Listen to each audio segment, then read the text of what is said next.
Well, it's officially midnight here Central Time, and I was at work, and Marvin comes in and he says, "Hey, man, did you hear the news?" I said, What happened?" He said, "Do you remember Razor Ramon Scott Hall?" I said, "Hell yeah, I remember him. Of course, who doesn't?" And he goes, "Man, he passed away, bro." I said, "Nah, bullshit." And he said, "Yeah, he died today, man." And so I looked it up, and because they have like a lot of these death hoax and stuff like that. I didn't think that it was actually like legit.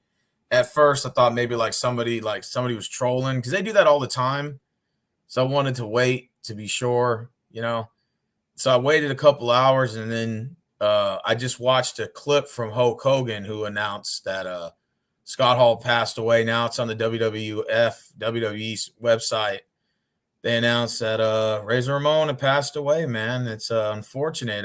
He was on life support from some type of complications from surgery due to like some sort of like hip replacement or something was wrong with his hip or something like that. And I don't know if he fell into a coma or what ended up happening. But yeah, man, that's it's unfortunate, man. One of the greatest entertainers ever to step in the ring, man. Debuted in '92. Made it cool to be the bad guy, man. And I remember I was playing my brother's Sega Genesis, right? Because I'm from the Nintendo 64 GameCube era. That's like my era, GameCube, Nintendo Wii, all that. And anyways, so I remember my brother had a Sega Genesis. He says, "Hey, do you want to play WWF Royal Rumble?" And Razor Ramon was on there. You had Yokozuna, you had Ric Flair, you had the Surfer Sting, you had what do they call that? The honk, not the honky tonk man, the something hawk or something, not hawk and animal. It was earthquake. And then there was like a couple other wrestlers. There was the Ultimate Warrior, and then there were some other guys too, Yokozuna. Some other guys were on there, and I would play that game, and they would always play Razor Ramon's music every time he comes out. Like if you won the Rumble, and then it would just have his music on repeat. And then I remember he was on the WCW World Tour game, for the Nintendo 64, WCW NWO Revenge. Of course, he was on the PlayStation games as well, like Nitro and Thunder and all that. And again, when Scott Hall came to the WCW, and him and Hogan and Nash formed the NWO, I think that was '96 if I'm correct. That really changed the face of wrestling, because at the point, Hulk Hogan was was getting booed from what I was hearing, from my understanding, in the WWF at the time, because everybody was getting tired of the whole like American made gimmick and all that. So Eric Bischoff said, "Hey, you need to go heel if you're going to want to get the fans, if make a turn." And then I remember Scott Hall, or I don't really remember, that wasn't my era, but Scott Hall and Nash formed the Outsiders, and that was the like original group when they came to WCW.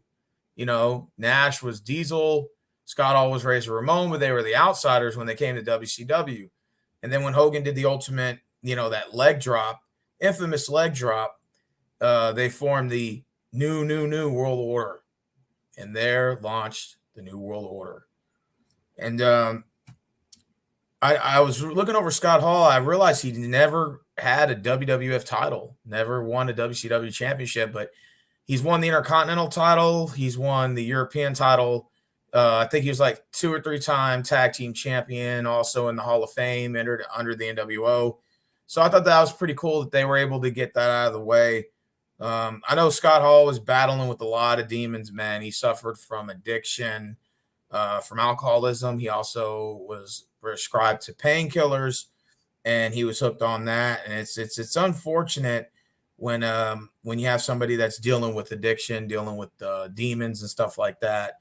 And Scott Hall definitely had a bunch of problems. I remember there was like a documentary where he was supposed to make some sort of appearance at this like small wrestling event, but he was so drunk he couldn't go on the stage. So they went and brought him on there, and to let the fans see exactly like why he couldn't appear. I didn't think that was a good move for that company to put him on there. I thought they were kind of, embarrassing him. But again, I think it was Scott Hall's idea too to do that. And then of course he was for some time he was sober for like 3 or 4 years. And that's what I was told, or from my understanding, when I looked it up, he's been sober for about 3 or 4 years. So that's good. He was on the right track. But man, honestly, I just think he had a lot of inner demons. I just think drug addiction ultimately played. I think it did play a role. I mean, he was 63 when he died, but again, I think he had a lot of health conditions due to his past drug addictions. Uh, and it's just unfortunate, man. He's just one of those wrestlers that ends up, having issues with, drugs, painkillers, steroids, stuff like that. And, what an unfortunate situation for Scott Hall, to be in. And, you know, it's just unfortunate, man. You think these guys are going to live forever, you know? Your favorite wrestlers, your favorite celebrities, your family members. It's just you all think you're gonna live forever, man. You just never know when it's your time. It's like I see every time like a celebrity passes away, like let's say for example, like Betty White died right before the following year of 2022. She died on December 31st, 18 days shy of her 100th birthday, which that's a long time, by the way. And she got to join the Blanche and Sophia, and I can't think of her daughter's name in the show. Dorothy, yeah, Dorothy. And now they're all in heaven together, and you think you just think everybody's gonna live forever, man. And it's just, every day is just a constant reminder that that's not the case. And it's just unfortunate that Scott Hall lost his life, and may he rest in peace, man. And you know, then I'm gonna go ahead and play the clip of Hulk Hogan real quick. This is what Hulk Hogan just had to say earlier. Let's go ahead and play it. He was at some sort of wrestling event. I don't know if he was at a bar. It looks like he's there with who's the guy that talks with that loudspeaker? Jimmy Hart, I think that's, if I'm correct. Let's see what he has to say.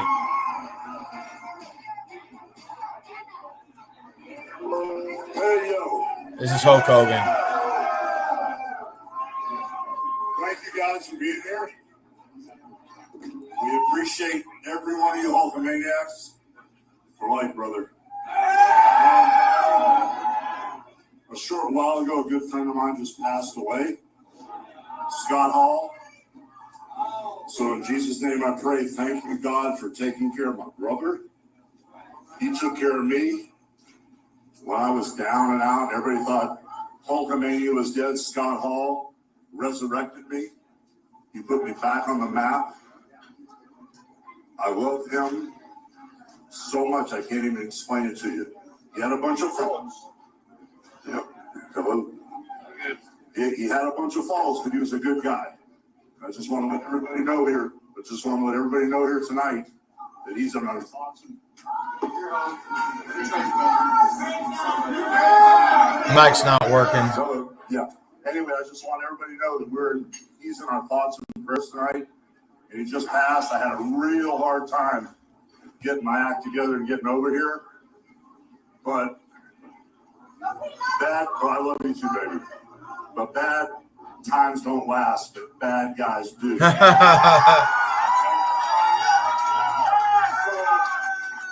the original bad guy, Scott Hall, that took was right, mother. For the original bad guy that took Hulk Hogan and taught Hollywood how to be a bad guy, I got nothing for love. I'll send it to you, Prodigal. Here you go. Life, brothers. All right? So the last thing I have to say is thank you once again. And I got to do this because he's the guy, he's the man. Stone Cold Steve Austin, the Rattlesnake, in honor of him. There's been a bunch of controversy because I said Ric Flair was the greatest wrestler of all time, but it really could be Stone Cold. And we're ready to party now because if Scott Hall was here, he would party with us. Believe me, he would party all night long, brothers, believe me. So, in honor of... He's here. Yeah, he's here, brother. He's with us. So in honor of Stone Cold, total respect, we're getting ready to rock this house. So anybody want to party, give me a damn hell yeah. Man, that's amazing, man. Hulk Hogan was giving tribute Hey, Prodigal, what's up? Hey, man, did he pass away? Yeah. Hulk Yeah, Hogan I knew just they were I going to just take played him off Hogan's life video on support. it. Huh? What? I said I know they were going to take him off of life support, but I Yeah, didn't they know he already passed did. away for sure. Yeah, they took him off 8 hours ago. The family announced it. And then I thought it was fake. You know, 'cause a lot of people post like fake death hoax all the time. So I was like, wait a minute, I don't want to jump the gun here. Yeah, Let me make sure this is legit. So then I waited, and then when Hulk Hogan just dropped the video, that's why I was just playing his audio. And WWE just played a little tribute to him. So I'm like, okay, that's legit then. You know. yeah, yeah. It's the last thing that Scott Hall had to endure in the last moments was CM Punk comparing himself to him and Kevin Nash. You know, because Scott Hall was a fucking legend, and so was Kevin Nash. As far as like Hey, Prodigal, you're breaking up, man. he was bigger than Shawn Michaels. Okay, I can hear you now. Go ahead. I think that can you hear me? Yeah, Hello? you tend to break up from time to time.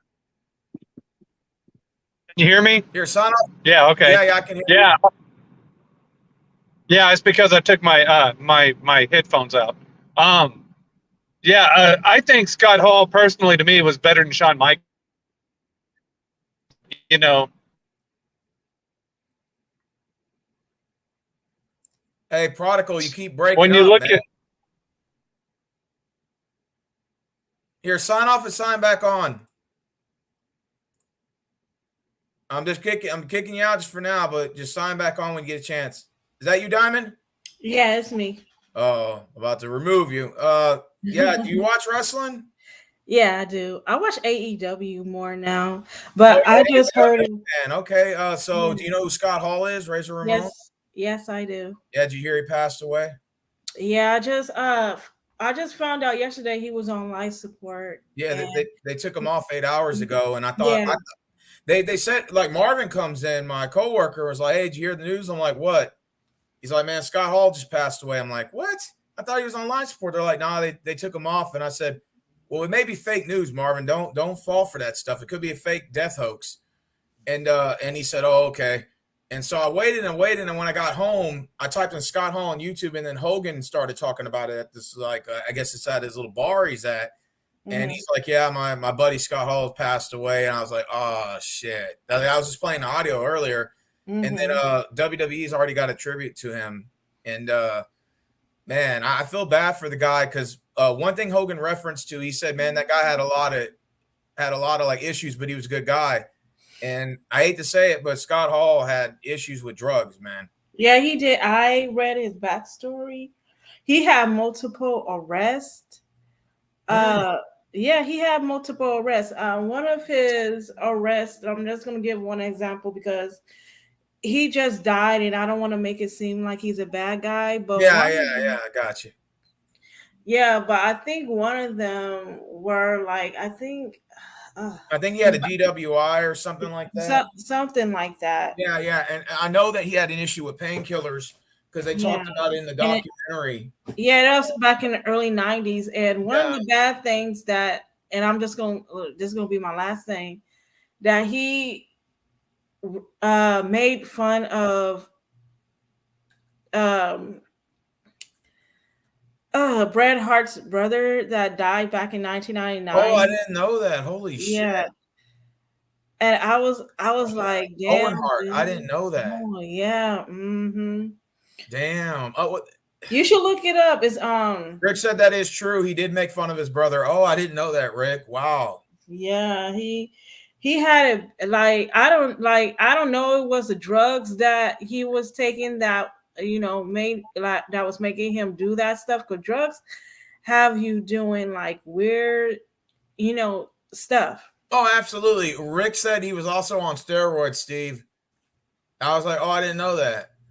Rick said he took steroids throughout the entire 90s. He also got hooked up on coke and he was doing dope with Shawn Michaels. Oh, shit. He said, Mm, watch the documentary. Him, X Pac, all those guys mm. were on drugs. Oh, fuck. But Well, what I could say about him, he was a good wrestling performer. People love him. When he first came into WWE back in 1982, he was Razor Ramon before he became officially Scott Hall. Well, And yeah, I of could say course. he was very entertaining. You know, he had his promos down. He knows how to entertain the crowd. That's what I could say about Scott Hall. You know, he would NWO man forever, man. Yeah, let's go ahead and play. I want to play Scott. Did you hear me play the audio of Hulk Hogan or no? No, Okay, hold on real quick. Let me play the WWE tribute video that they gave him. I'm just gonna play the audio. Oh, just before you play the audio, Yeah. what I was referring to, one of his charges back in 1983, he was charged with second-degree murder for shooting a man. Damn, I didn't even know that. Holy shit. Scott Yeah, was charged with second-degree murder? yeah, back in 1983.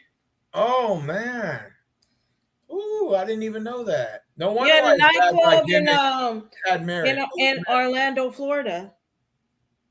I didn't even know that. And yeah, he said it was That's before my self-defense. time. Holy shit. Yeah, you go look it up on Wikipedia. It has it all right there. Man, that's crazy. Here goes Rick said how old was he? It says 63. 63. He was 63. Wow.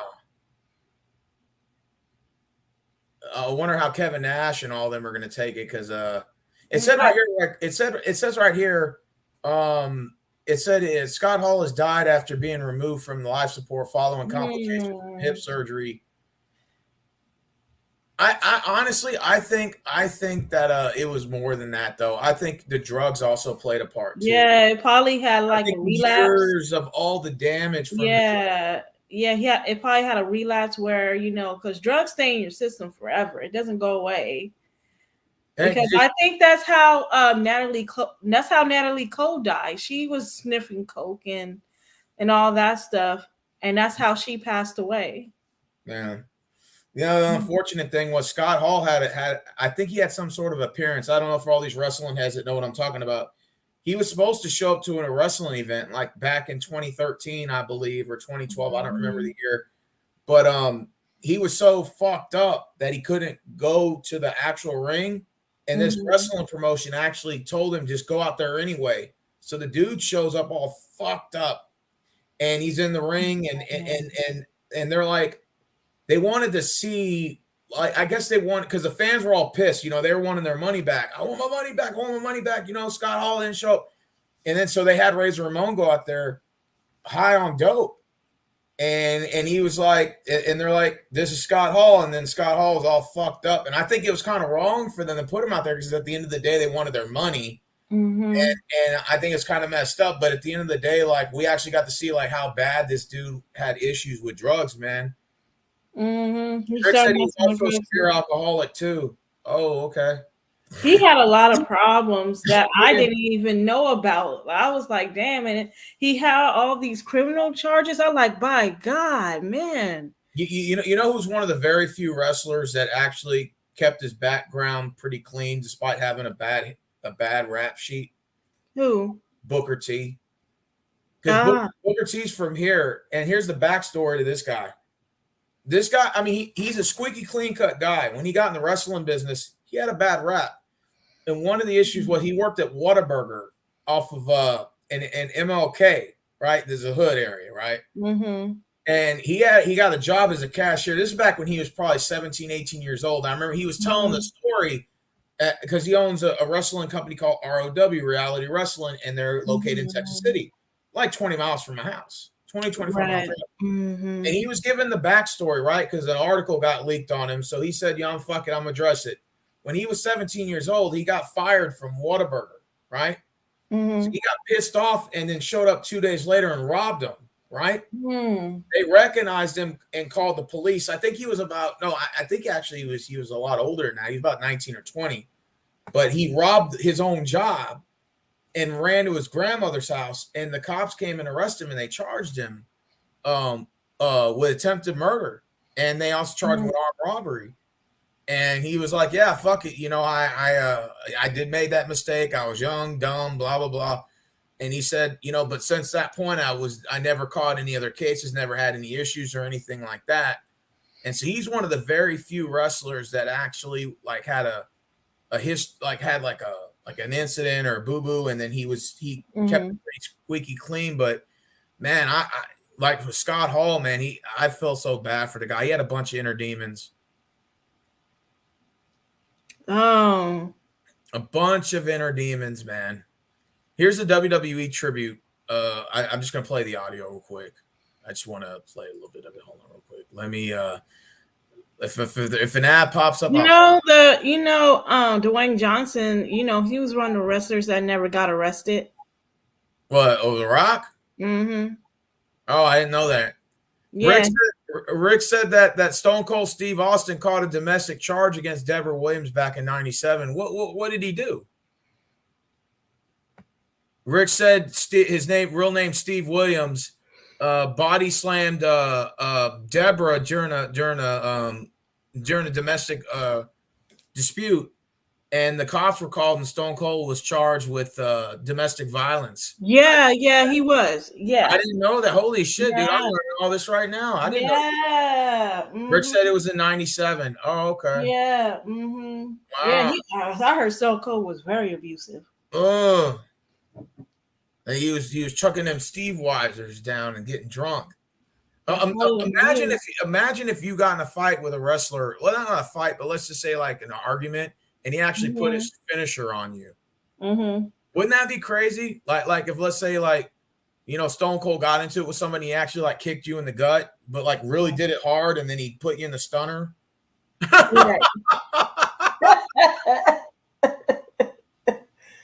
Man, I would pay to see like instead of like him doing like the kick where he's supposed to go, like he like really kicks you really hard in the gut. Because that hurts if you get kicked in the gut really hard. He just kicks you, and then he just puts you right in the stunner. Yeah. The only person who didn't drink or did drugs with the Clique was Triple H, X-Pac, Kevin Nash, Shawn Michaels, and Scott Hall all abused drugs. I think with Triple H, I think it's more steroids with him. Oh, with Triple H? Mm-hmm. Because he has so many surgeries. I think he took a lot of painkillers or something like that. Yeah, I think Triple H was he was one of like 20 wrestlers. I think they were showing like how he looked like when he came off the steroids. Mm-hmm. And I saw his thumbnail in the actual the wrestling documentary I was watching on YouTube earlier. Mm-hmm. And I mean, Rick said most of those guys are on steroids. Your bodies naturally can't get that big, and as you get older, your actually muscle mass decreases. Mm-hmm. There's no way for your body to naturally be that big, even with lifting weights. You have to take hormone imbalance. I didn't know that. Right. Yeah, because Rick said that the bodies they had were bodies of early men in their early 20s. There's no way you could be 50 years old with a body like that unless you were taking some sort of steroids. Oh, I mean, that is true. Like Roger Clemens. Roger Clemens had he was a fucking machine, but he was doped up on steroids. I mean, everybody knew that. I mean, it was no secret. The guy was like 40, but he had a body of a 20-year-old man. I mean, and he was like fucking jacked up. And even Annie Pettit snitched on him and said, "Yeah, I mean, dude, I'm taking steroids. So are you." His best friend snitched him out. Roger Clemens to this day still denies it, but dude, there's no way at 40 you got a body jacked up like that, like just naturally working out, and he's cut. No, nah, man, you got to be taking something for that, man. I mean, which I'm not knocking you, but I'm just saying, if you're on roids, you're on roids, man. Yeah. Yeah, but that's dangerous, though, taking steroids like that, especially like when you're injecting them like that, man. It's like basically doing drugs, Mm-hmm. Yeah, man, it can be dangerous, Yeah, it could be, but I wouldn't be surprised that Triple H took drugs after being injured like 3 more times in the ring. But believe it or not, man, when I was working out at LA Fitness, right? I saw some like high schoolers up there, right? And that was when I was in high school. and there were like high schoolers from other like kids from other high schools and we'd all go to the same gym. Mm-hmm. I literally heard them on the phone ordering up steroids, and I didn't say anything. But I remember I was sitting in the sauna, and two guys that were on the baseball team. He said, "Hey, I know this guy who sells like blah blah blah," and he's like, "It's a steroid, and basically it helps you with your batting average." And he's like, "Okay, call him up and let's order some." And I was like, "Damn, like so it's real serious." And I found syringes before, like. I never saw them inject it, but I would see the syringes in the parking lot, so you could tell they just used it. Mm-hmm. And the guy who signed me up, he was a trainer. He looks like The Rock, real tall Samoan guy, split Mm-hmm. fucking image of The Rock. I said, "Dude, you look like The Rock." He said, "I get that a lot." I said, Mm-hmm. "Dude, are you sure you're not related to him?" He's like, "No, I just look like him." Everybody, like this guy, split an image of The Rock. I was jealous. He stole my body. But anyways, he told me, "Hey man, look, I'm gonna be honest with you." He said, "There's going to be some guys here you're going to see that are not naturally built. They're on steroids. Don't listen to them, and don't let them talk you into taking steroids, dude." Because he's like, Yeah, "It's not." steroids will actually kill you because they're a Yeah, very strong drug. yeah. That and it's just not wrestling. Is in like football, baseball, hockey. Everybody that's in a sport We're takes that. just working out in general. But yeah, he got off the steroids around 2003, 2004. He was trying to get the Stephanie pregnant. He didn't want birth defects. Oh shit. I remember when Lance Armstrong was caught using PEDs, but a few years later, all the competitors from Tour de France got caught also. Oh, shit. Yeah, I had a buddy of mine who was jacked up on roids, and he admitted it. Like, I remember he was like a skinny, scrawny motherfucker, and then he was all of a sudden swollen built. And I was like, "Damn, what kind of workouts do you do?" He's like, "Well, I do these workouts, but I take these. They're hormonal injections." And I'm like, "Oh, you mean steroids?" He's like, "Yeah." I'm like, "Dude, be careful of that shit, bro."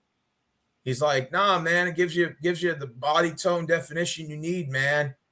And I said, "Nah, man, I don't want to fuck with steroids like that. I try to do it naturally, and then take like whey protein or something." Yeah, whey protein is better. My But brother, he takes whey protein and he's buff. He don't have to take steroids. Like steroids is not really necessary. It's an enhancer so you can get like that, that six pack or something.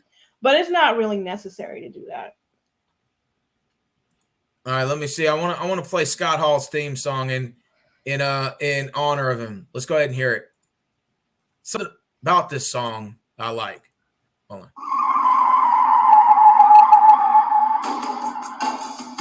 Oh, you remember this? Yeah. It's on the video game.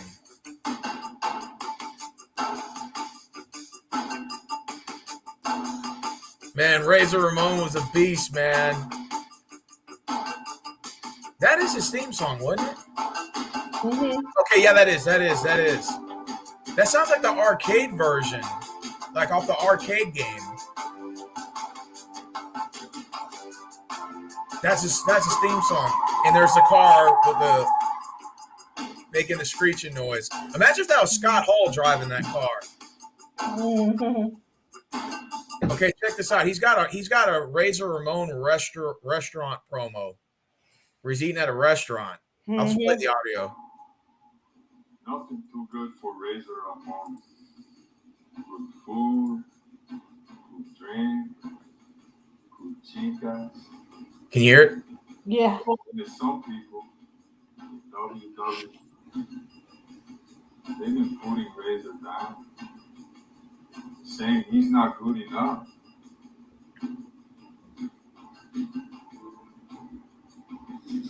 What do they think? I'm some kind of a pig? Some kind of an animal? You know what I mean? I think they were scared. I think they were afraid of it. What is this, man? It's the bill, Senor Razor. You got a bill for me, man? You know who I am, man? I am Razor Ramon. People find out I eat in this restaurant, they line up down the street, Chico. Get out of here, man. What's next? Maybe I could mop the floor for you, huh, man? You like that? Maybe I mop your floor. Want me to go in the back? Maybe I could wash some dishes for you, man. Huh? You like that, man? Huh? Here, man. Come here. Maybe I pick the food from your teeth. Would you like that, Chica? I pick the food for you. What's next, man? Huh? Maybe I could bust the table for you, Chico, huh? Would you like me to clear the table for you, man? Maybe I could clear the table, huh? Is that what you would like, man? I clear the table for you, man. Damn, I love the toothpick. I love when he grabs the toothpick, man, and he goes like that in your Was face. he trying to portray an Italian? I think Razor Ramon. What nationality is he? Is he Puerto Rican? Let me see. He's Cuban American. From Miami. The character was a model of characters Tony Montana and Manny Rivera in the 1983 film Scarface. Well, I don't know if that's his actual nationality. Yeah. I think that's his character's nationality. I don't know what his nationality. I thought he was Puerto Rican. That's what I thought at first. Yeah, let me look it up. Yeah. Look it up for me real quick. Yeah, let me look it up for you. Look up Razor Ramon. Hold on real quick. Let me get rid of that ad. Don't you hate ads that pop up on your YouTube?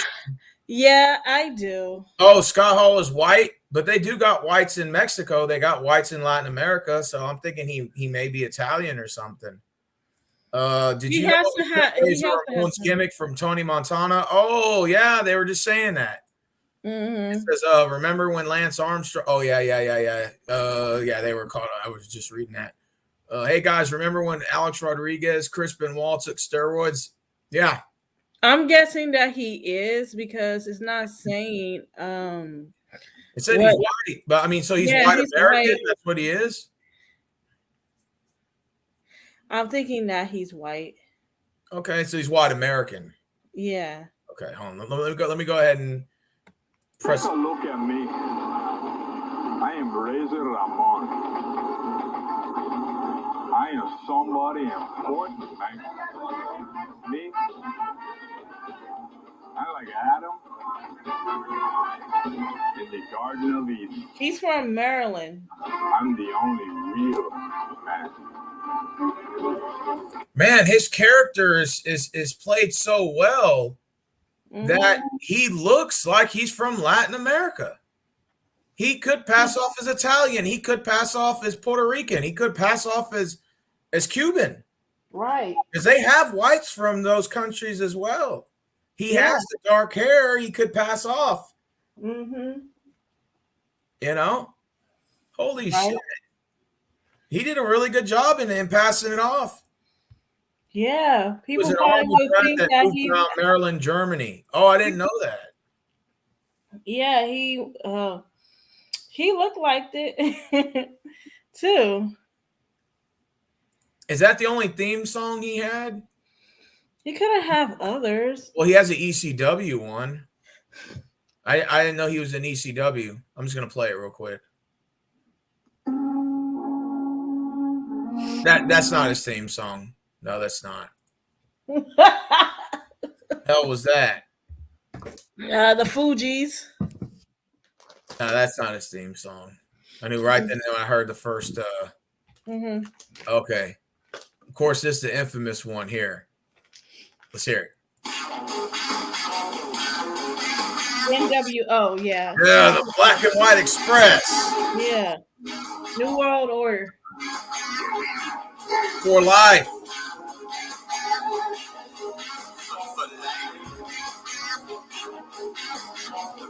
Yeah.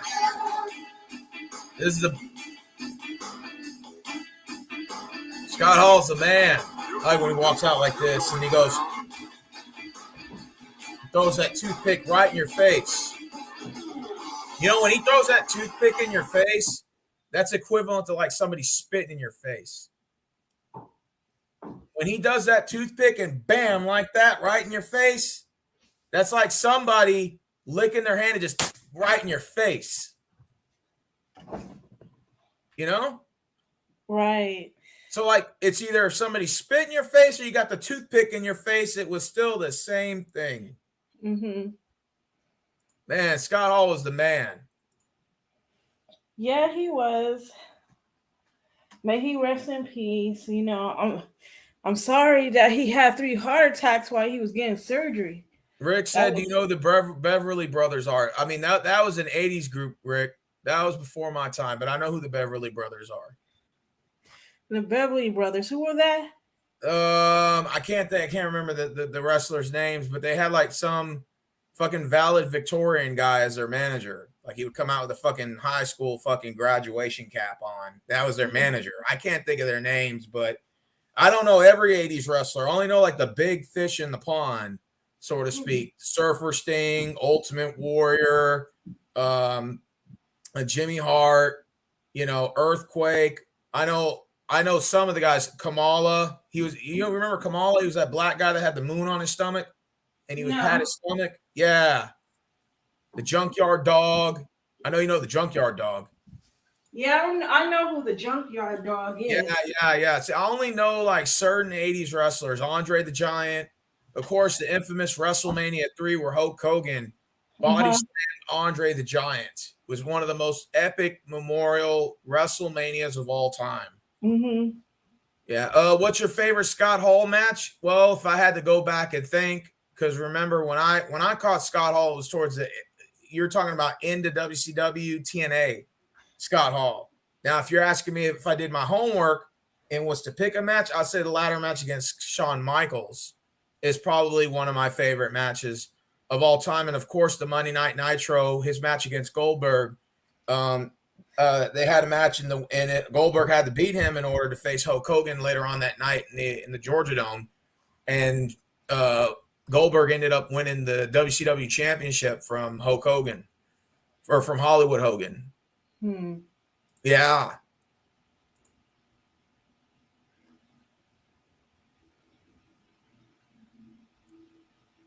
So when did you start becoming a wrestling fan? When I was like young, like 4 years old, maybe. Scott Hall legitimately shot and killed someone at a bar, starting an altercation. Kevin Nash was We there. were Yeah, just Rick, talking we were about that. talking about that earlier. Holy Yeah, we shit! were just talking. Yeah, Mike Anderson just verified your story. He said he shot and killed someone at a bar. Wow. Yeah. Damn. So that's where Scott Hall's bad guy came from. Mm-hmm. That motherfucker was the bad guy before he was even in wrestling. You know? Yeah, man, I don't know. Gotta play a little bit more of that NWO. I like that song, by the way. And Hulk Hogan used to come out and do the guitar. Yeah. Uh-huh. He wrestled before I was born. I know, right? Mm-hmm.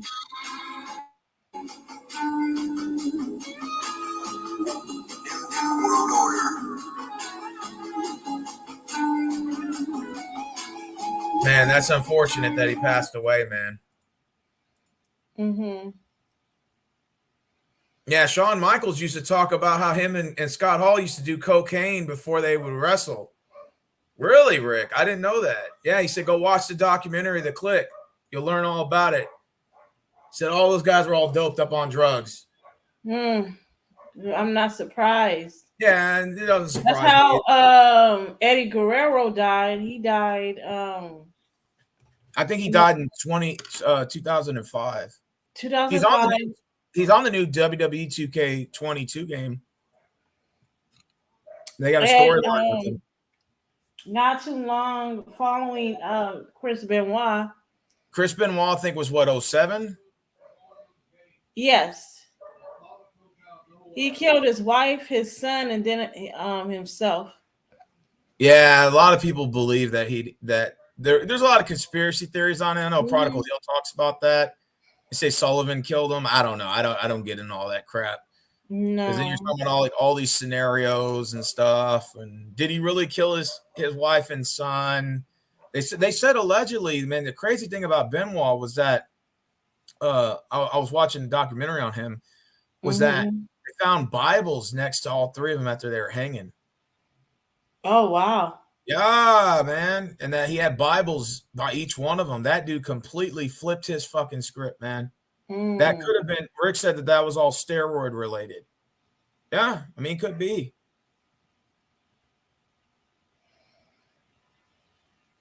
Rick said, fun fact, Vince McMahon was also on steroids. Oh, no shit. The motherfucker came out swole as shit when he was beefing with Stone Cold Steve Austin. We all know Vince McMahon was on steroids. Yeah, because he had to. I don't know, but he ain't taking them now. He's too old. Vince McMahon is almost 80 years old. Hey, so Mike Anderson, do you think Chris Benoit killed his wife and kid, man? Or do you think Sullivan did it or Vince did it? Because everybody's like saying that it wasn't him that really It's did just it. A bunch of conspiracy theorists, but yeah. I'm like, do y'all believe Chris Benoit's capable of that? Stone Cold was supposed to return to Raw today and address his challenge for Kevin Owens, but I think he didn't want to overshadow Scott Hall's death. Man, I'm gonna be honest with you. I'm not really looking forward to the Stone Cold, Steve Austin, Kevin Owens match. I'm not. I mean, I get it. Stone Cold's first time in the ring in forever, but I don't know. I don't think Kevin Owens is a worthy opponent. I mean, nothing personal. I mean, so Austin's probably gonna have to put Kevin Owens over. That's what I'm guessing, or that Austin's gonna have to win his first match. You know, because a lot of people don't know who Stone Cold is now. Like all these kids and stuff, they don't know who he is. Yeah, a lot of people don't. Like there's probably a lot of wrestlers they don't even know that wrestled back in the day. Even people around my age, like they don't know who he is. You know what I'm saying? I do because, like, again, I always watch a lot of the old wrestling shows and stuff, and I used to play the video games. I had the WCW World Tour, NWO, WCW Revenge. You know, who's a very underrated wrestler I used to like? Raven. You remember Raven? Yeah, I remember him. Raven, Nevermore.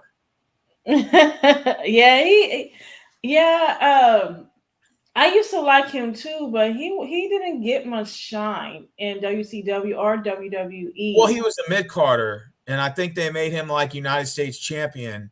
And then I think they put him in like a beef with Saturn and stuff. He was beefing with Saturn, and he had like the Flock. He had the group called the Flock, and then I know Saturn beat him in a match, and then the Flock had to be released as a result. Billy Kidman ended up winning the Cruiserweight title. Kidman, speaking of Billy Kidman, he was also an underrated wrestler too. Yeah, I like Billy Kidman, man. He was a beast, man. High flyer, backflips. He was cool. Dude, Chris Benoit's death was the strangest fucking shit I've ever heard. I told you there's a lot of different stories on how that death was. They got like 100 different scenarios on his death. Yeah. Yes. It said supposedly somehow someone on Wikipedia predicted Chris Benoit's death hour before the incident, which is freaking strange. Yeah. I forgot about that. Thanks for bringing that up. Well, wrestling is fake. So why would they get mad? Well, wrestling, let's be honest with you. Wrestling is not all fake, you know, because it's scripted, but you can still get hurt from the moves. You can still get hurt, but people actually have beef with each other. Yeah. Oh, egos clash. Did you hear about Jericho and Goldberg fighting at a party one time? It took the whole like wrestling guys in the back to separate them. Matt Hardy and Edge, they were best friends before Edge took Lita. Edge started fucking Lita, and that's what happened. Yeah, they actually fought in a match.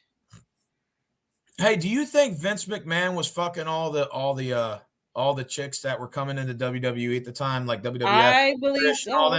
I think he was banging all of them. I believe so. I think he was, man. I mean, honestly, man. I think Vince McMahon was banging all those chicks because at the time, before women's wrestling became what it is today, more about their moves. It used to just be about their body, like mud wrestling matches, bikini bra and panties match. And I think Vince McMahon, because women weren't seen as wrestlers. They were, sure, Lita had, some high flying moves and stuff. And she also had acrobatics. She also was in gymnastics, so she could do backflips and stuff. And Trish Stratus what really wasn't known for her wrestling techniques either. So they did a couple of moves, but nobody really cared about that. They just wanted to see the tits and the ass.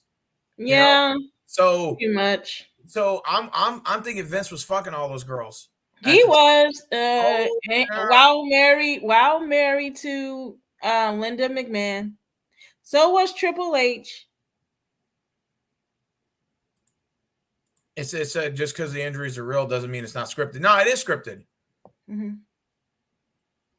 Oh, he said just like Dana White fucking all the ring card girls. I heard that Triple H was also having sex with the women. Now, I know Triple H allegedly was still with China when he was having an affair with, well, not an affair, but when he was messing with Stephanie. Yeah, but I also heard that he was also messing around with the women in WWE while he was married to Stephanie. Oh, it doesn't put it past me. I mean, all those wrestlers are together. Like, they travel on the road together. Nothing surprises me. Rick said, Rick said there's a sex tape out with Paige on it, having sex with Biggie Langston and Xavier Woods and a couple other guys. I saw that. I was like, nah, shit. Man. Well, man, Rick, if you find look it up on Google. It's on Google. Like, I didn't know that. Holy shit. I didn't know Paige was Google it. Yeah. Paige was hot. Now I'm actually lost. She lost a little bit of value because of that now. But I may be entertained if I have access to the footage. I'll review and make the call. If you were to see Billy Kidman today, you probably wouldn't even recognize him. He looks so different. According to Dana White's own mom, he was fucking the ring car girls. Damn, that's what's up. The ring car girls are kind of hot. I actually have a homegirl that's one of the ring card girls. Her name, well, she actually is my brother's friend. Her name is Lindsay Bonin. And Bonin or something, and she's one of the girls that walks around and says round 1 or round 2, and she'll walk around in her bikini. And I've seen her do a couple of shows for UFC, and she's on my friends list too. And so I know it's legit; it's not fake, you know. So I'm like, oh, okay. So she won a ring card girls, you know. It's cool and all. Why is she getting banged by some of them dudes in the top there? Yeah, well, it is what it is, you know. The past was the past. Everybody slept with everybody in that. Oh, yeah, everybody's dick and pussies for everybody, Rick says. Facts. Everybody's for everybody. Yeah. No one's loyal. If that's the way to put it. Hey, so Diamond. Yeah. Rick has a question for both of us. If you were a wrestler, what would your wrestler name be and what would your finisher be? Ooh. Okay, so it would probably be Roxanne. Wait, you would call yourself Roxanne? Wait, you said your wrestler name would be Roxanne? Yeah. Why Roxanne? I mean, it's kind of catchy, but why? Mm-hmm. What is Roxanne? It's just a name. Okay. Yeah, it's just a name. But I would not have I would have no idea what my finisher move is. That's a good question. I don't know. I agree, Mike. I want to see Deshaun Watson out of here too, but we still gotta wait for him to handle the civil suit and then go from there. I just hope he's traded before the draft. If I was a wrestler, what would my wrestler name be? Let's see. I would say I would say it would be Pastor Rose. Pastor Rose.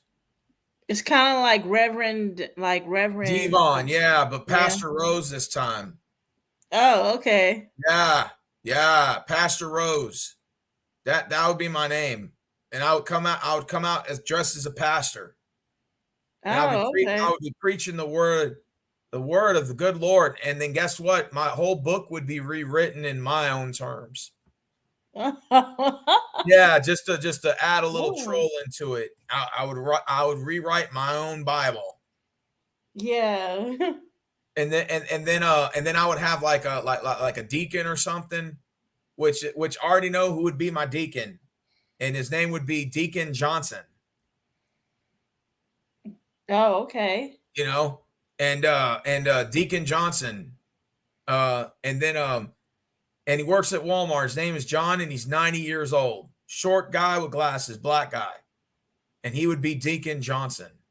Mm. In fact, I was telling him about my idea about that. I said we're gonna post like a little like Saturday night segment where Mm-hmm. I'm going to preach the word of God in my own context, and I am going to chastise the demons. Mm-hmm. Like for example, my first like skit that we were actually working on, and he's down for it actually, and he's 90 years old, works at Walmart, Yeah. and for example, I was going to condemn rap music, Mm. and then have the good book and discuss rap music And and chaos. why yes and why it's you are going to hell for listening to rap music, and then have So Deacon. you want to be a let me see, like a heel. Yeah, and then Deacon Johnson would be the my heel hype man. And Mm. then he could say and then he came up with an idea. I wish that you could preach that you could preach at my church back in 1960. Mm. I wish that you were there to preach at my church because we got a lot of sinners.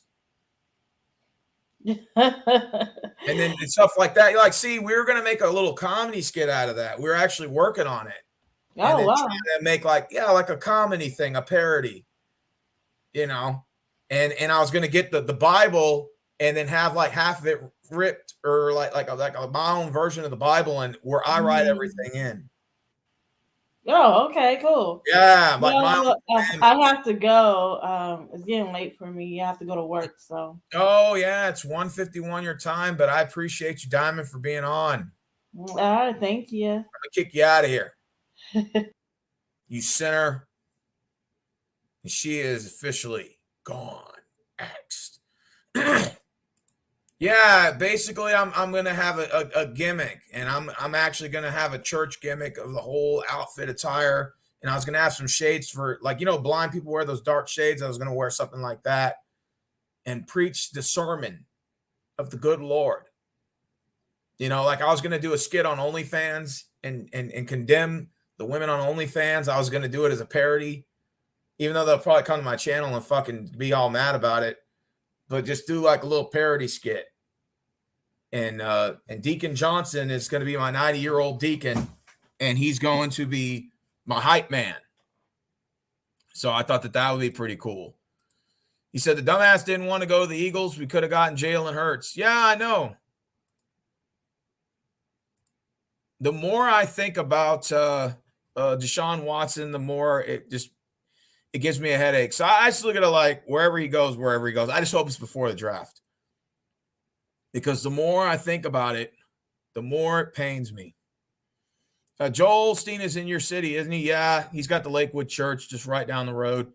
And in fact, I might even do a skit and mention Joel Osteen in there.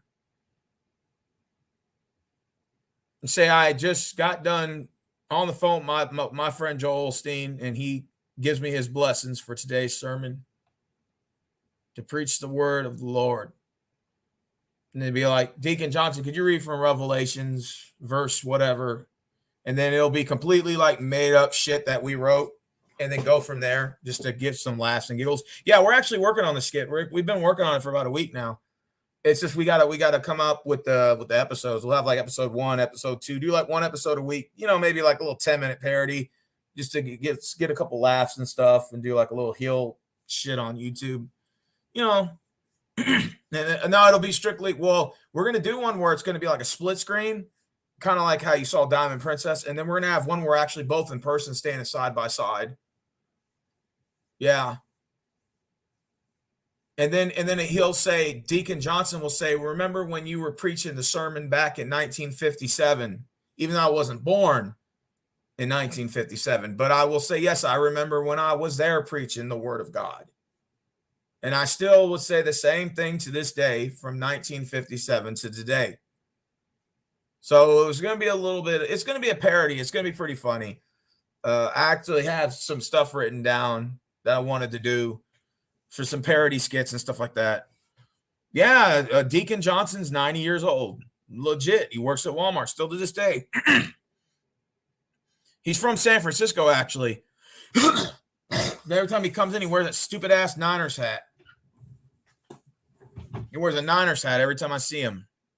He wears that same old dusty ass Niners hat from the 80s. I figured Deacon Johnson would have bought a new hat by now.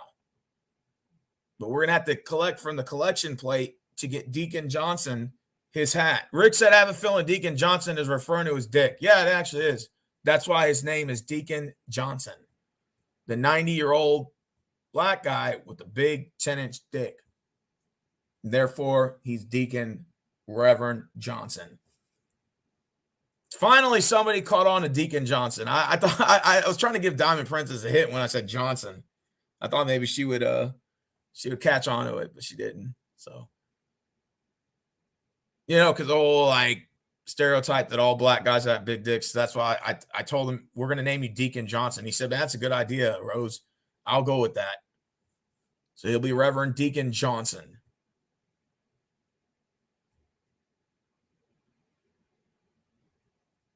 Yeah, I'm hoping to get the parody started in a couple of weeks.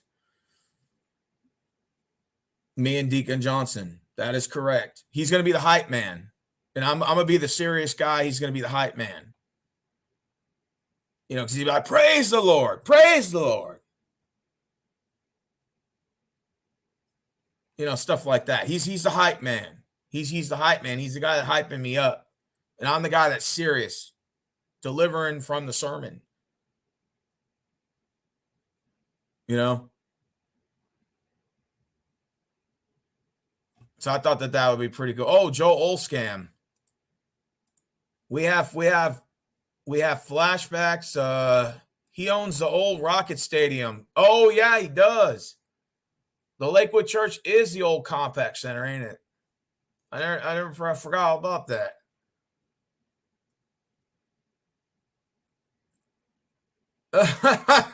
That is true, man. Dude, I drove around Dallas the other day. I was on Highway 12, and then it merged with 183. So I was like going towards Irvin, Texas, which is really a nice part of Dallas, a nice suburb of Dallas. Irvin has some really good subdivisions out there, some really good developing areas out there, man.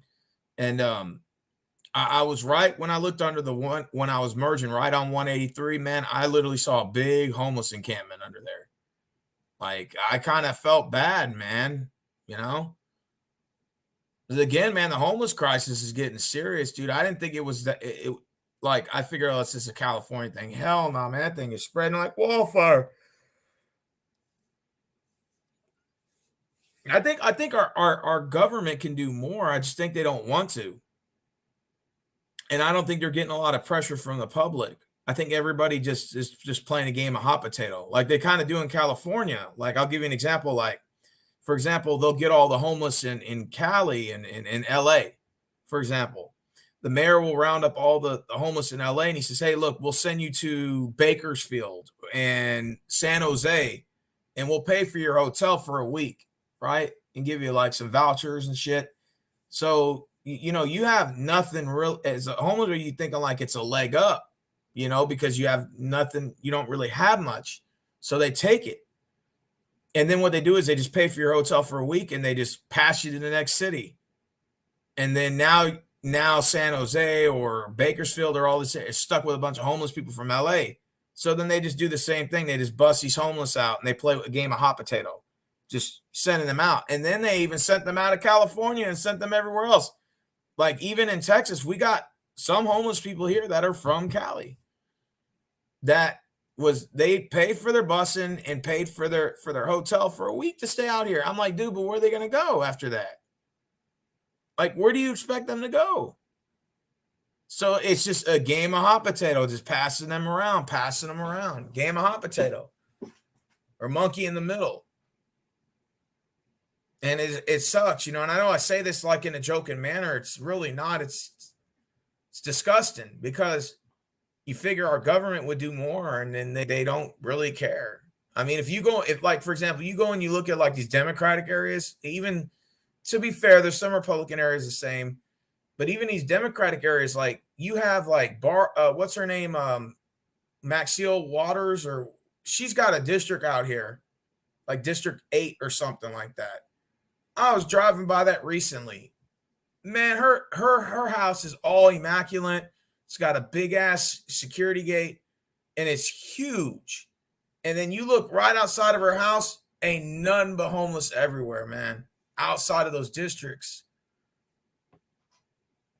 Now, I'm not saying that the Republican Party doesn't have their demons, because the problem with, like I said, with the Republican Party, and I don't mean to go political, but just to be honest, a lot of the far right establishment only tends to care about like COOs, bankers, owners. So I'm not saying that they don't have their troubles either, but in these Democratic areas, dude, they got large homeless encampments out, and then all the politicians are like in big ass mansions and shit.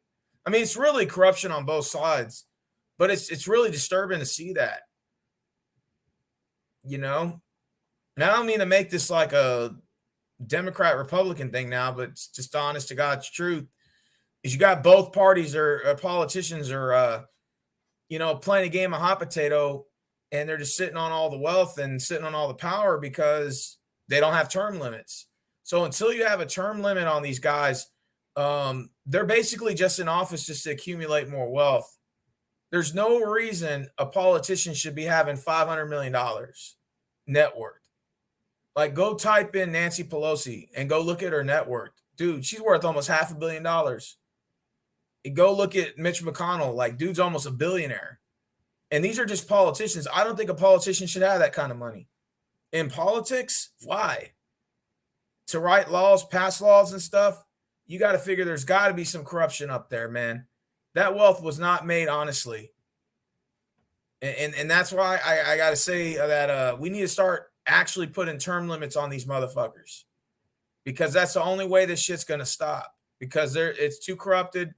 And I'm about to end it. I'm about to end this part of the topic here because I don't want to go on in politics, but we got to put term limits on these motherfuckers, because that's why the corruption's going on, because they never have to face accountability. Because why?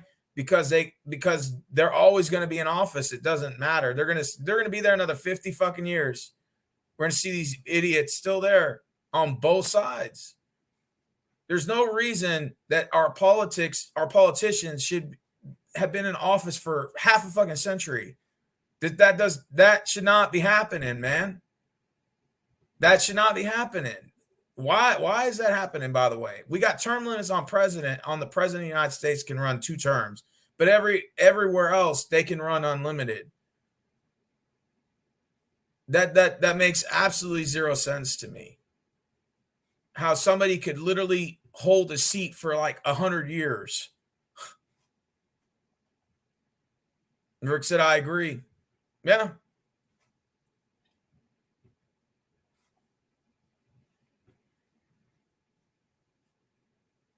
Yep. Jay said facts. Like my shitty state, Washington, run by Democrats. I hate Lena Hidalgo. I hate her too, bro. You go to the Rockets game yet this season? Sorry if I'm off topic. No, actually, I'm going to the Rockets and Hawks game. It's the last game of the year. Going out in style. Going to the final game of the year against the Atlanta Hawks. And I love our team, man. We're rebuilding for all the right reasons. So I like where we're going. Just got to get rid of John Wall, and that's it. Release that bad contract. And then just everything else is falling in place. I like our roster, man. We got a bunch of good young players, man. It's going to take us a couple of years to sort of get the flow of things and to form an identity, but we're on the right path.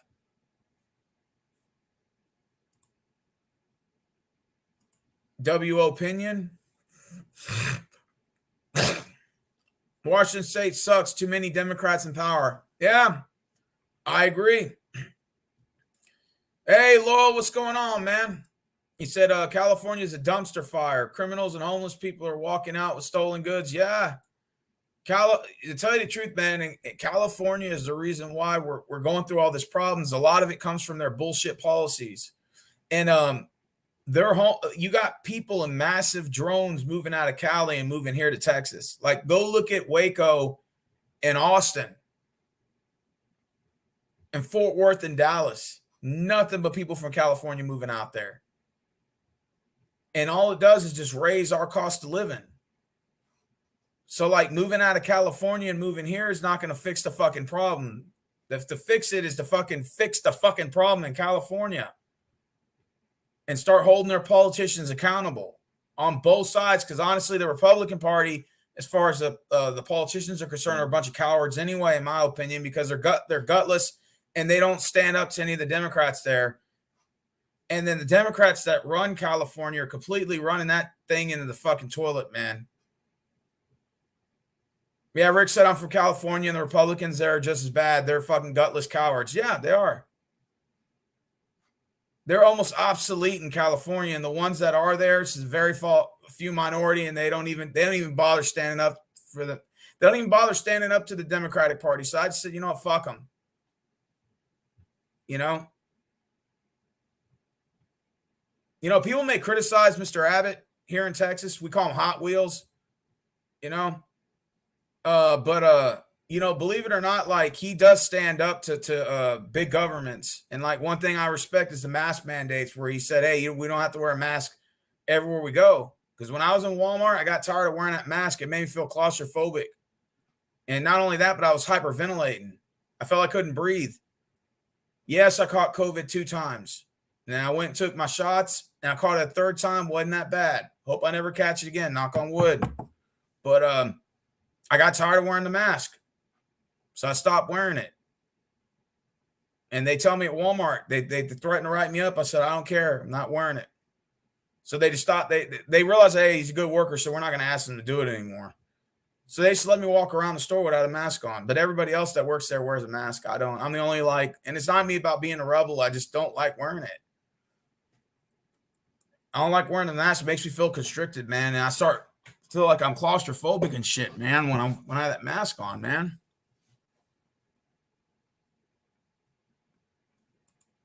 Yeah, they can't stand up because they're outnumbered. Yeah, you're right. We just got rid of the mask mandate March 12th here. Houses are now around 350,000 now in Houston because everyone's moving here and inflating the prices. I can't even afford that shit. Houses are smaller, more expensive. Yep. And our property taxes went up. We used to pay like not even $1,100 a year. Guess how much we're paying now? $4,000. $4,000 in property taxes. Just it used to be $1,100. Now it's $4,000 a year in property taxes. The house is paid off, but the property tax is still expensive. $4,000. $4,000 in this little 3-bedroom, 1-story house. $4,000 just for property taxes a year. and the house that Monty stays in Lakes of Brightwater, you know how much that go for? $9,000 property tax a year. $9,000 in property taxes. So you'd have to have like 4 motherfuckers pitching in a month just to be able to have the money. Just to pay the property tax, man. I mean, it's kind of crazy when you think about it. You pay your house off, and then you still have to pay the property tax, which they say, well, it goes towards the teachers and police officers' salaries. I'm like, okay, then why am I paying an income tax if that's the case? Why don't you just get rid of the income tax? If that's the case. Because why am I paying an income and a property tax? That makes absolutely no sense. That doesn't even logically make sense. Only here in America do you own a house you really technically never own to begin with. Like, you could buy a home and then not pay the property tax for 3 years, and then the government just comes and takes the motherfucker from you. Which I've seen that happen, actually. You can look on the appraisal district of your area, houses up for auction.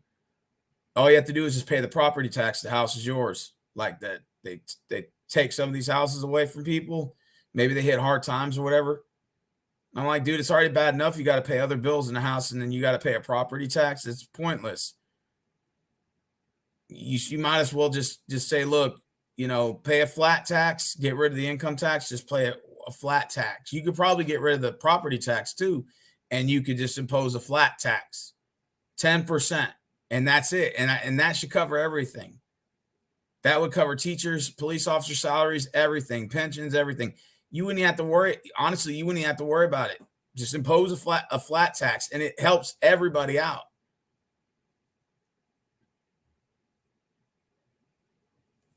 Yeah, even the hotel I was staying in went up. Like, it went from $67 to $75, and then for the upgrade suite with the jacuzzi that I got, I went from $109 to $125 a night. Everything goes up. The problem with gas prices, Rick, is when gas prices goes up, everything else goes up. That's what I hate. When I went to Dallas, I spent $28 to get what, at $4 a gallon.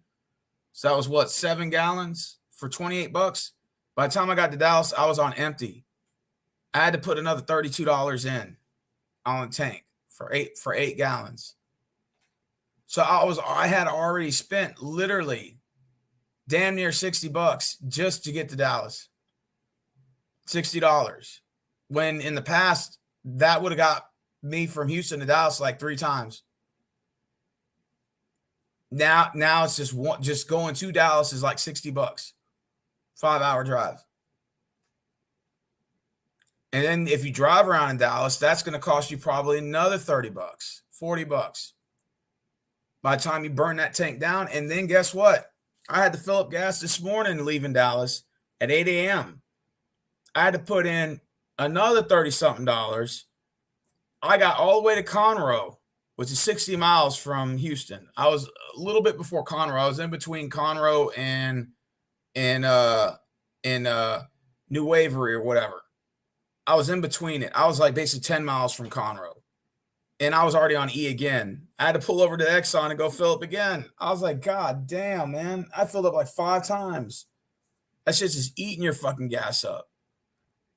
I probably spent it damn near at least over $100 in gas. I'm like, Jesus fucking Christ. And every time let's say I went out to eat or something, I went out to eat or got something like a bunch of drinks and stuff, man, my totals were like $30, $20 every time. I'm like, God damn. Like the cheapest thing you can get is like for food. If you're just trying to, get a soda and a popcorn, that's like $4, $5. But if you want like a good meal, now if you want to eat just a decent meal, it's going to cost you like $15, $20 to eat lunch or dinner. Like to eat a decent fucking meal is going to cost you like $15, $20 the way it's going. Unless you want to eat like just like $1 popcorn, $2 popcorn bag, and like a soda that's like damn near $3. That's like $5, $6 for just 2 items.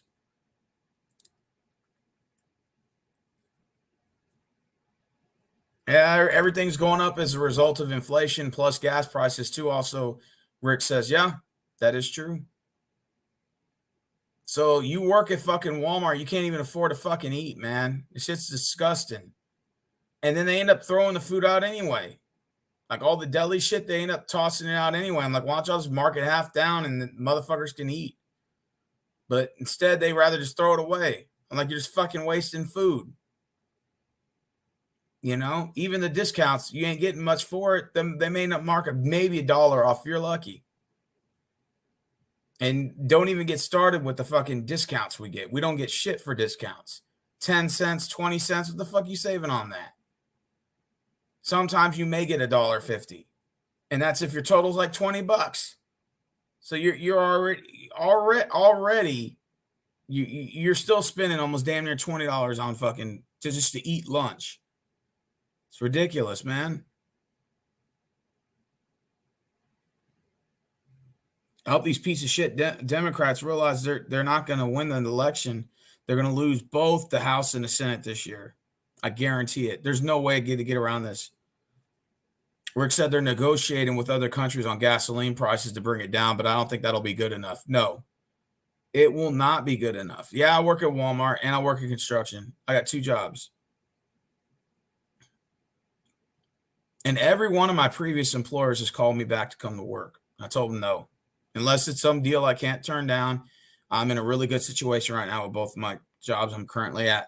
So unless your offer has to beat whatever they're giving me. I'm making $21 an hour at Walmart. Come on, dude. You got it. If you beat that, then I may consider it. If the package deal is good enough. But, I work in construction too. I make about right around the same as that. Working 2 jobs. That's why I don't make as much videos like I used to. I have to work 2 jobs, man. Sometimes I'm working 65, 70 hours a week. For 2 weeks straight, I was working 70 hours a week. 1 week, I worked 80 hours that week between 2 jobs, full time, both jobs. I didn't complain. I just did it.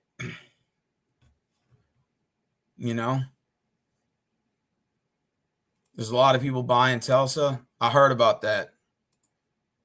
I'm surprised, Steve, you haven't tried going to work for H-E-B instead of Walmart since they treat the workers better. Yeah. 21 an hour at Walmart, not bad. Well, see, I had to negotiate my salary. I said, what's the highest paying job you got that's non-management? They said overnight maintenance, $16.50 or $17.50. I said, I'll take it. So I started overnight, working as maintenance, easy ass job, but you don't like working overnight. So I'll go in the morning.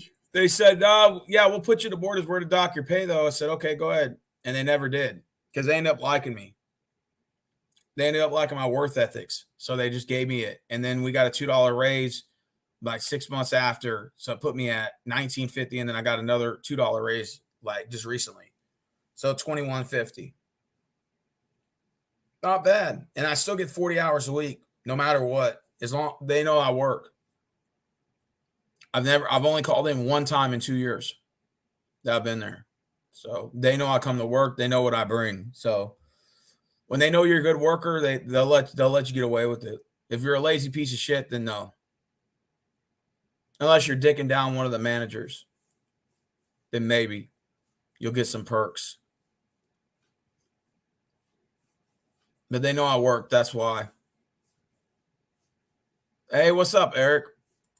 Oh, Washington State has no income tax, only federal. That's the one thing good about Washington. They want to get rid of the police here, idiots. Yeah, facts. Gas $4.70 here, cheapest is gas station. Yeah, ours is $4 a gallon here. When you go to California, man, it's like damn near $7 a gallon, man. That's crazy. That's expensive for gas, bro. That means it's going to cost you at least $70. It would cost me $70 to fill up 10-gallon tank in Cali. $70. $70. Minimum wage is $7.25, but most of the jobs out here pay 11 and up. This is what they call right to work state. They basically can hire you and fire you for any reason. So the best way I tell people, the best advice when you work for a right to work state like Texas, the best way is to try to get in good with the management. Like, not, you don't have to kiss their ass or nothing like that, but if you work hard and you if you work hard and you get to and you really like get to know people there, like you can kind of get special perks and stuff. Damn, minimum wage for us is $14.50 here. Damn, that's not bad. The only attractive manager I see at Walmart right now is there's this one white girl that works in the back. She's actually not bad. She got a nice little ass behind her and an okay face. You can tell she's an older woman, older MILF. I would knock it down if given the opportunity. But I hardly see her, though. I only run into her like every now and then. every now and then. But there is a really pretty Hispanic chick there that works there. And her name is Joanna. And she works in the eye care center. Really beautiful Hispanic girl. And her mom works at Walmart too. Her mom's a janitor and she works in the eye care center. And we talk every now and then. Like we talked today for a little bit. You know, we didn't really get too much in a full-blown convo. But we were chatting. She said, yeah, you lost some weight. And I said, yeah, I've been, dieting and stuff, watching what I've been eating. And she lost some weight too. And I was to compliment her. I said, wow, you lost some weight too. She's like, yeah, I've been eating right and stuff, blah, blah, blah. So we've been sharing like each other's stories on dieting and stuff. But she's extremely cute. She's really nice. And she works in the eye care center. You know what I'm saying? You know, the funny thing is, man, here's the funny thing. You know, I was talking about how women get perks for just being a woman. Now, this is like off topic. I'm gonna tell you what happened today. There's this one girl that works in a deli, a white girl, mind you, dorky, glasses. She's not attractive at all. I'll leave it at that. Like 1 to 10, I give her like a 3, maybe a 2 or 3. And she was going through the line after we got off of work, right? Now, she's a nice girl, don't get me wrong. I'm not like hating, but she's not attractive. And she's going through the line, and there was this one black dude, right? He was on those little like electrical carts that you ride in Walmart for the disabled people. He was probably like in his 60s. And he was in front of us. We were behind him. And the store was closing at 11, so we're sitting behind him. We're sitting in the line waiting to check out in the self-checkout lane, right? And, the store's about to close in like 10 minutes, so I got me a couple of these new Cato coffee energy drinks they got now at Bet for Bang, and they're really good. Try the birthday bash and the cookies and cream one. They're really good. And I'm not even in the cold coffee, but, man, these are really good. So she was standing in front of me, and then he's in front of us. And he started turning around and was talking to her, which, whatever. This dude was so fucking thirsty. I swear to God, he was so thirsty for this girl who's not even a 3, is a 2, 3 at best. Okay? This dude was so thirsty that he was offering to pay for her stuff in line. And I literally was standing right there watching the whole thing unfold. And she she was saying, no, thanks. I don't want you paying for my stuff. And he's like, let me ring up your stuff. Right? Like he was saying, let me ring up your stuff here. Give me your stuff. She had like a couple of things in her hand, right? Like some crackers and a drink. She's like, no, that's fine. I said, hey, why don't you let old dude pay for your stuff? And she's like, nah, I'm good. Because I know that he probably was wanting her number, right? And I said, damn, are dudes that fucking thirsty that they're willing just to pay for random bitches shit that aren't even attractive at all? And I don't mean to sound like a dick, but I'm like, no wonder why these girls are so egocentric, because fucking a bunch of thirsty ass motherfucking guys are just fucking throwing any offers hoping it'll stick. I'm like, dude, I may be criticized. People call me a simp all the time on here on YouTube, the troll, fuck with me. But I've never done shit like that. Like stuff like that's unheard of. Bitch, pay for your own stuff, You want to fucking talk about equality and shit, bitch, pay for your own shit. That's my attitude. I'm standing in line. I'm paying for my own shit. I ain't paying for nobody else's shit. Now I may be feeling some type of way and I'll donate, or let's say, like I'll buy, let's say like drinks or like some popcorn for my coworkers. I'll do like something like that for like people I work with in my department, which is Marvin and Marquise and sometimes Canoe, to be nice. But this dude was so thirsty. I swear to God, I felt bad for the dude at one point, because he was like literally like begging her to pay for her shit. And I'm like, dude, just pay for your shit. Get the fuck out of here, man. And I'm like, damn, this guy's so fucking thirsty. And the sad thing about it was she's not even attractive. Why are you being thirsty towards this girl? She's not even attractive, my guy. She's not attractive at all. Like, this dude literally is begging for her attention. And like, I was like, damn. And this happened today. This actually happened today before I got off work. And I'm like, damn, dudes really be that fucking thirsty for pussy, man? That they're that they're willing to fucking just pay for random shit like that. You'll be surprised, man. You know, like even some of these girls that are hideous at Walmart, I'm talking about fucking butt ugly. There's dudes that'll go up to Walmart and give them sugar daddy offers. I swear to God, I shit you guys not. I'm talking about these chicks are looking like Freddy Krueger, and there's dudes that are literally offering to be their sugar daddies. I'm like, damn, is dudes that fucking desperate, man? I mean, Jesus fucking Christ. I mean, have some self-respect, you know? I'm just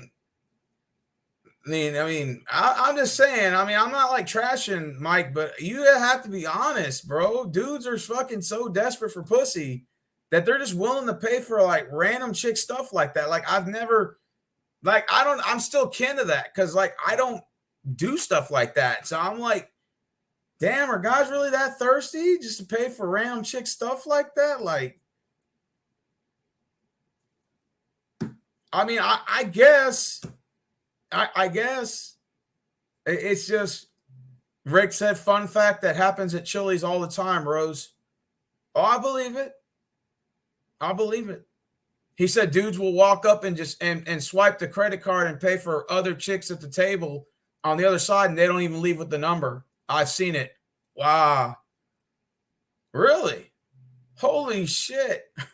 Is this like the downfall of men of 2022? Is this like some sort of like last ditch effort resort to getting pussy now? Is this a new pay to play system? You know, like let me just pay for some random table in hopes and pray to God that she gives me her number. I mean, I don't know, man. That shit sound like some desperate ass shit to me, man. I'm sorry. I'm sorry. I can't do it, man. You know, I'm on a date or something. Yeah, I'll pay for that shit. I mean, that's common sense, you know? I ain't gonna walk up random no paying for no damn random table. Hell nah. Now, if it was my table, maybe. That's a different story.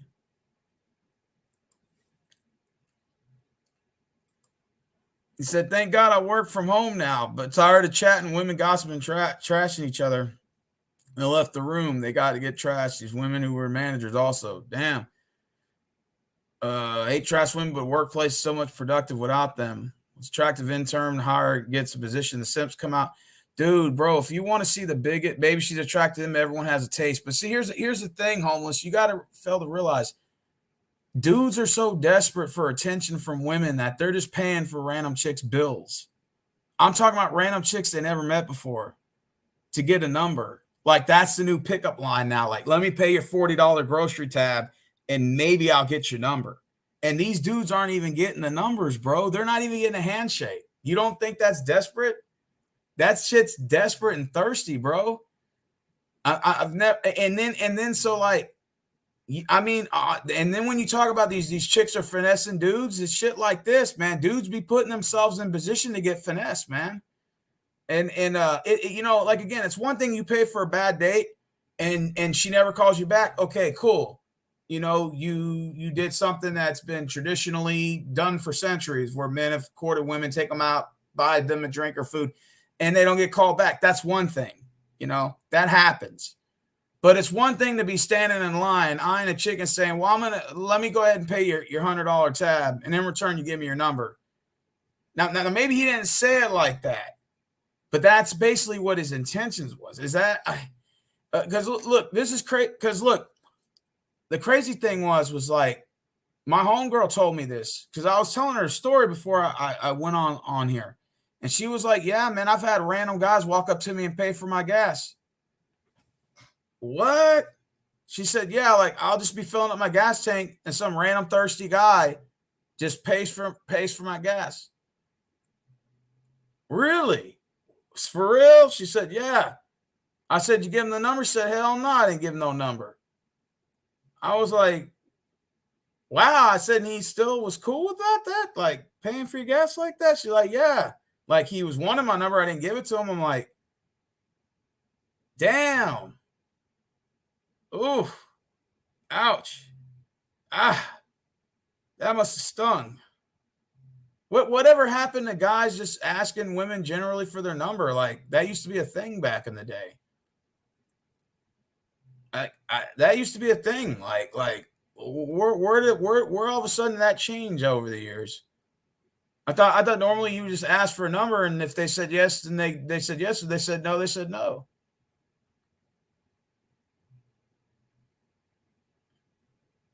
Rick said, Steve, you got to understand 70% of the men are literally invisible to most women. And these are usually the guys that act like this. I mean, yeah, I guess that's the way you can put it. I don't get all the chicks. I don't do that. Stuff like that. I mean, I guess I can see your point. If you're saying that most of these guys are ignored and they're trying to like throw anything at the wall to see if it sticks. Okay, I mean, I guess I could throw you a bone there. But this dude was so I felt so bad for the guy, man. Like he was so fucking thirsty. He almost literally was begging her to pay for her food, for her stuff. Like and you know when you keep overly insisting, that's how he was doing it. Like he kept saying, here, give me your stuff. I'll ring it up and pay for it. Like man, I felt so bad for the dude. He seemed cool. Don't get me wrong. Like he seemed like a nice guy. I don't want to roast him too bad, but I kind of felt bad for him because I was like, damn, bro. Like, you really want the number that bad? Really? Like, Now, I will give her respect because she didn't take advantage of it.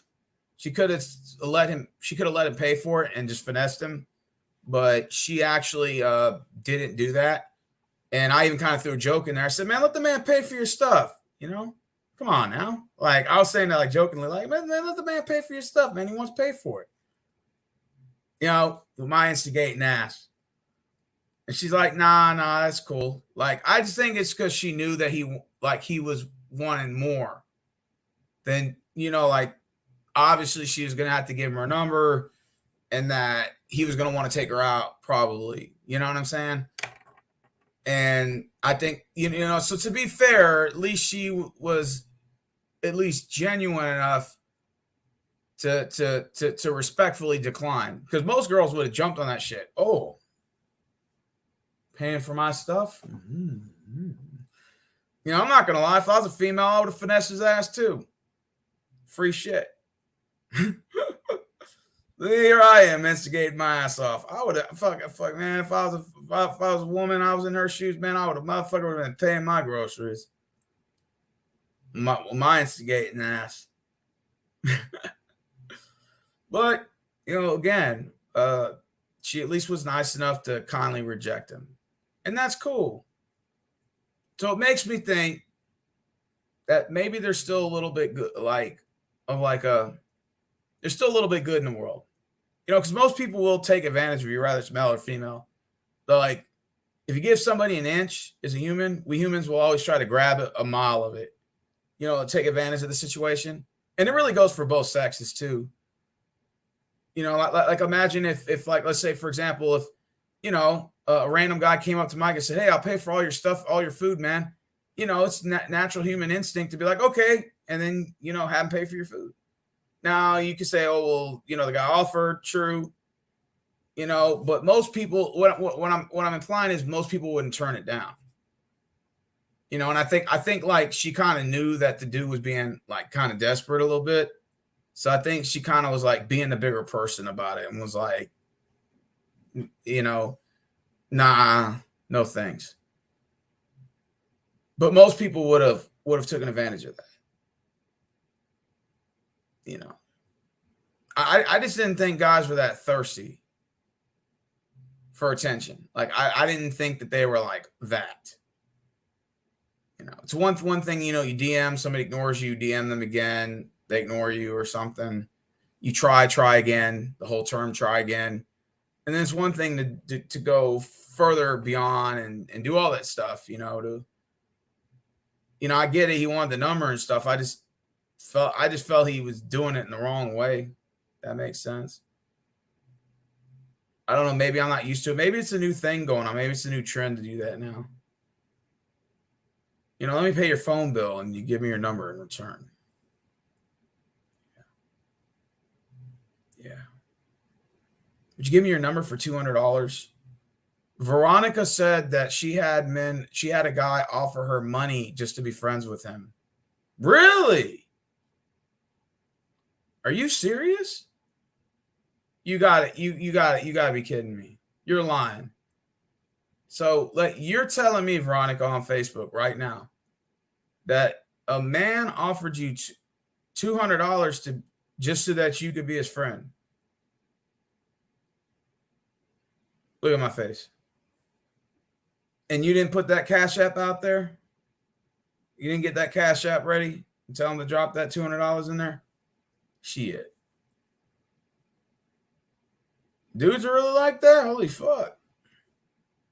She said, I swear to God, she said that he said that he thought he was ugly and he had low self-esteem and that he was offering me money to be friends with him. Wow. Interesting. Wow.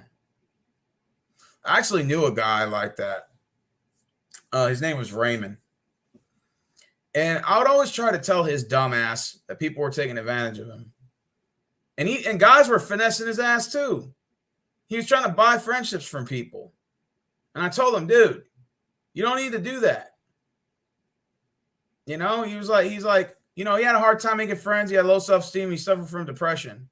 I was one of his very few, loyal friends that never asked for a damn thing from him, money or nothing, right? I told him, I said, dude, if you have a genuine friendship with somebody, now you want to do nice things for people sometimes. That does help.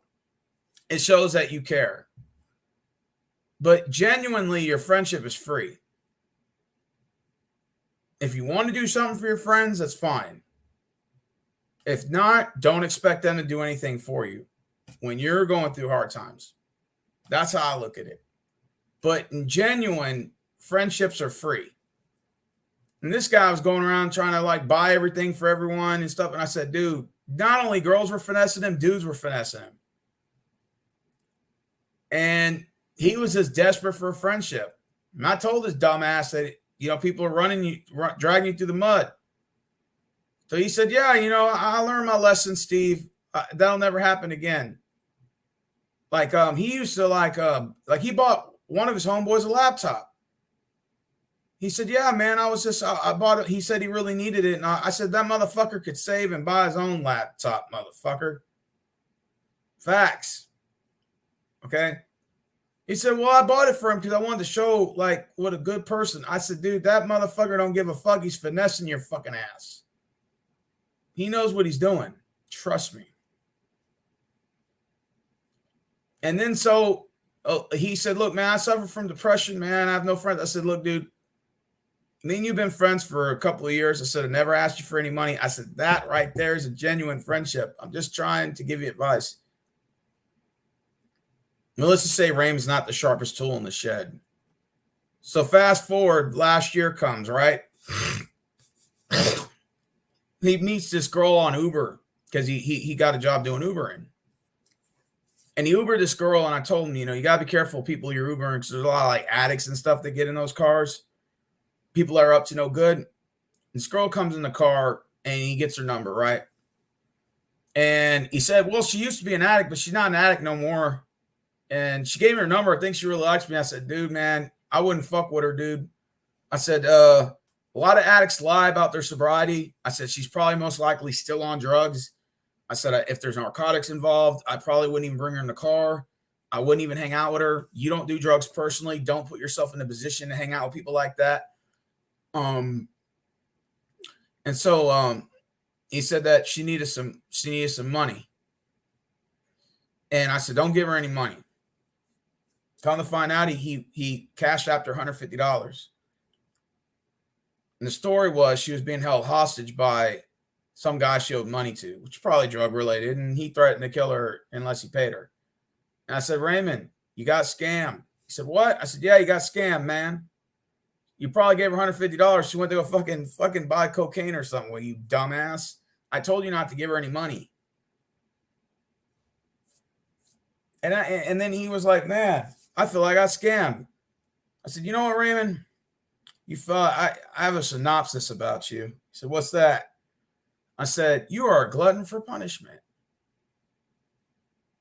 He said, what does that mean? I said, you're a glutton for punishment. You're letting everybody take turns fucking you in the ass. I just got done telling you not to give that bitch any money. I said, your problem is you're buying people's friendships, man. Friendship is genuine. Yes, I'm back from Dallas. I'm in Houston now. I said, yes, a friendship is genuine, should be free.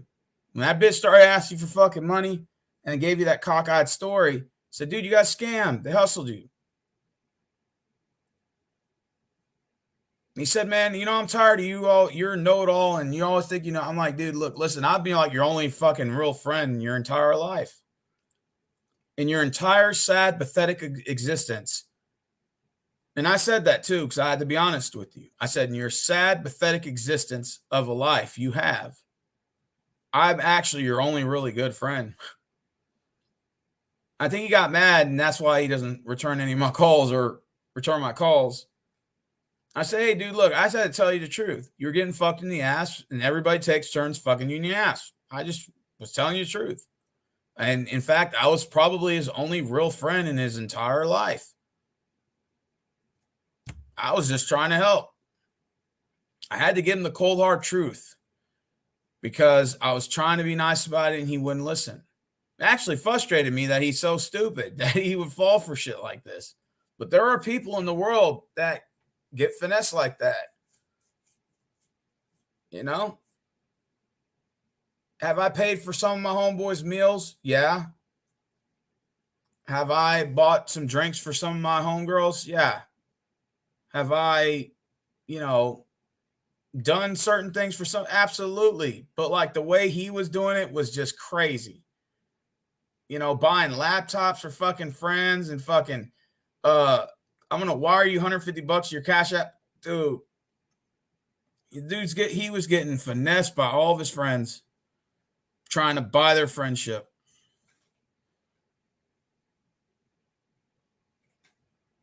And he's like, yeah, I got friends, man. I got more friends than you do. I said, okay, yeah, but the friends you have to pay for by the hour. That's a big difference. I don't have to pay for my friends by the hour. A big difference, my guy. You may have more friends than me, but you're paying by the hour, and that's a high price that you're paying for. At least the friends that I have are genuine. They may be a small number, but genuine. You know? I'm not charged by the hour like you are. Big difference. And ever since then, I never heard from him. Man, I tried to help him, Rick, but he wanted to be a dumbass. He wants to be a glutton for punishment. Maybe it's a porn fetish. He likes to get fucked in the ass, all of his money taken. Fuck him. I tried to give him advice and help. I tried to tell him to fucking have a small group of friends and stop paying for friendships. The fucker didn't want to listen. So I had to be a little bit harsh on him at the end. Then, he said, well, unlike you, I actually have a lot of friends. I said, dude, stop.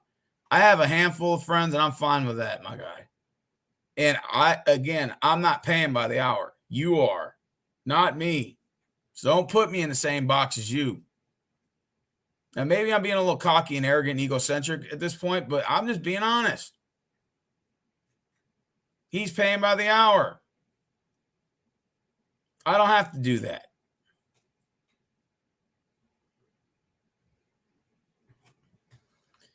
He goes to a strip club and complains that he thought one of the strippers liked him. Yeah, he's like that. Raymond's like that, man. I feel so bad for the guy. Never give anyone money. You don't get paid back unless you're getting something out of it. I'm just kidding. I'm just trying to be your friend excuses some shit I used to when I was in elementary, first crush.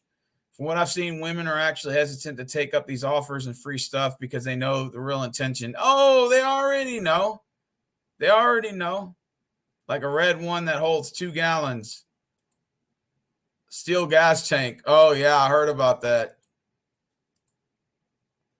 Some of those women are making 6 figures working for corporations just for being attractive. Oh, facts. Grocery bill, fuck that shit. I'm not paying. Yeah, dude, I'm just saying, look, I'm telling you, bro, I be seeing even some of the ugliest chicks that work at Walmart, they be getting sugar daddy offers at fucking Walmart from like random fucking old creepy ass dudes. Hell yeah.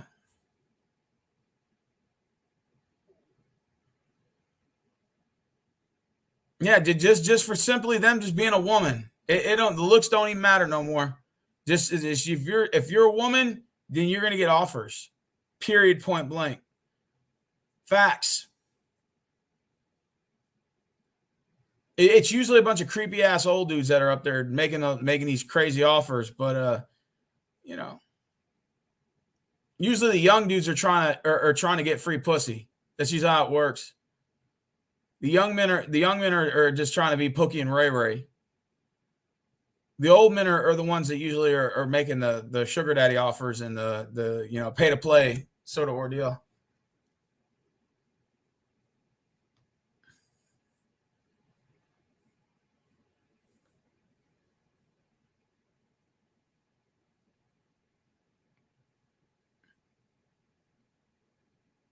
Yeah, we used to have this guy. We used to call him Mr. Ray, and he was an old guy.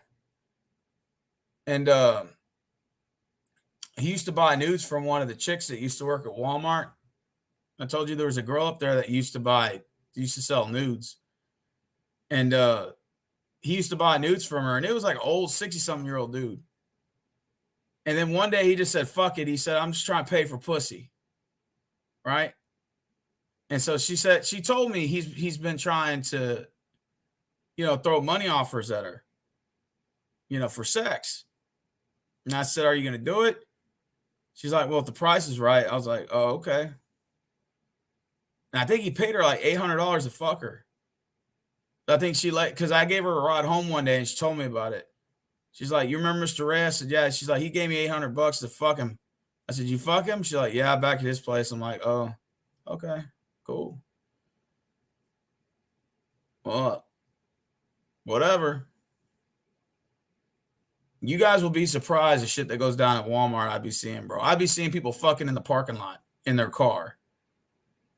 I've seen that at least about, in the 2 years I worked there, I've seen about 4 or 5 times already. Yeah, Scott Hall did pass away, Crispy Cruiser. Yep. Rockets are rebuilding, bro.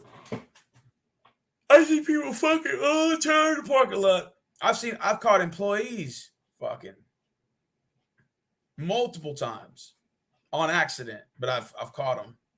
I don't say nothing. It ain't none of my business.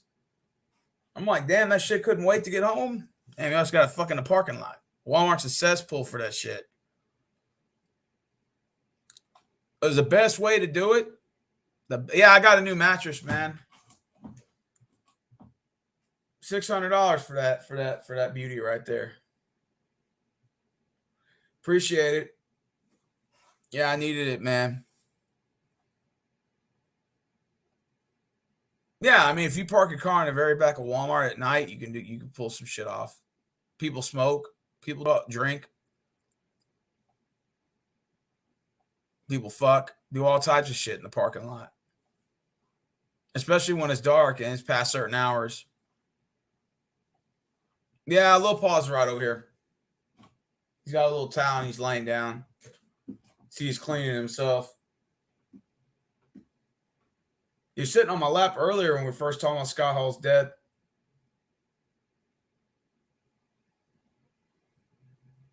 Yeah, I appreciate that, man. I just don't have the bed sheet on it right now. But you know what's crazy? I drove from Dallas this morning at 8 a.m. I had to be at work at 1:30 at Walmart. And I drove all the way from Dallas straight to work and then went right to work.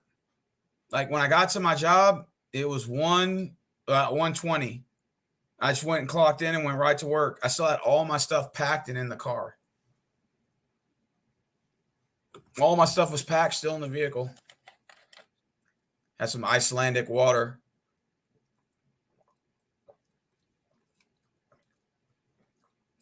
trying to get used to drinking water, as you know, in order to keep my weight down and be healthier. I've been starting to drink water. This is Icelandic. It's actually really good water. And I like the little texture of the bottle too. It feels like a little iceberg.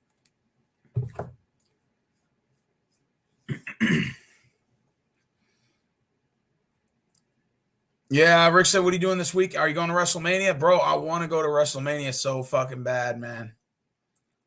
I want to go to WrestleMania so bad, man. But I had to request off for Saturday and Sunday. It's a 2-night event. It's no longer on one night anymore. I don't know if I can get the weekend off like that. I mean, I could if I use my vacation time. Are you going for the Texans Cowboys game? Absolutely. I'm going to Arlington to to Dallas Cowboys Stadium for the Texans Cowboys game this year. I don't, whenever that is, I'll put in for my vacation time. What'd you do in Dallas? I went to St. Patrick's Day. Look, I got some St. Patrick's Day stuff here. That's what I got here. This is my St. Patrick's Day hat. Look like Buff Bagwell now. And this is my Lucky Charm beads. Yep. Let's see. Dirk Nowitzki is he's the actual what they call it, the marshal, and he hosts the event now. So he was riding in it was a little like limo or whatever, throwing out beads and shit. And then they had the fire department, Dallas Fire Department, police department, and everything out there marching. They had the marching band, high school marching band, college marching bands and shit. A little nice little 3-hour event. Lloyd Houston sucked, Rick said. It was only 30 minutes. Oh, the one in Dallas was 3 hours. The event started at 11, and we were there at about 2. Fort Worth had theirs on Sunday, their parade, but I didn't go to that one. We actually rode the train, but and we rode the train all the way from White Rock Station to Mockingbird Lane, then got off and rode the train all the way to the event. Yeah, I had a good time, man. My first time ever doing St. Patrick's Day parade, man. I enjoyed it, man. It was fun. How was the SMU crowd? The SMU crowd was all right. Travis thinks they're all stuck up, but I don't. I mean, there was just 2 guys from Texas Tech that were kind of a little stuck up. They didn't act like they didn't want to talk, but they're not entitled to talk to us.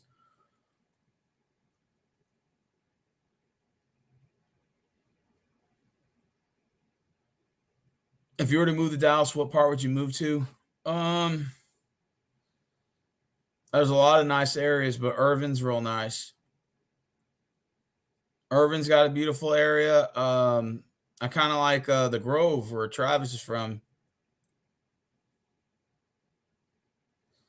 Travis is a cool guy, man, and he knows Dallas like the back of his hand. So we're always going. He knows exactly where to take you to all the spots. Dallas, there's so much to do there. I still want to go to the Ross Perot Museum, and what's that other one? Trying to think what's that other one. It's the Ross Perot, and then there's the 6th floor for JFK.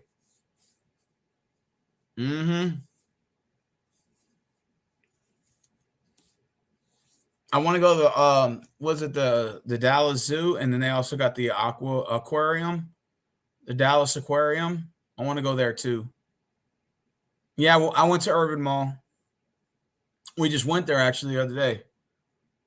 I went to almost every mall in Dallas so far. I think there's a mall in Frisco, but I'm not sure. I haven't went to that one.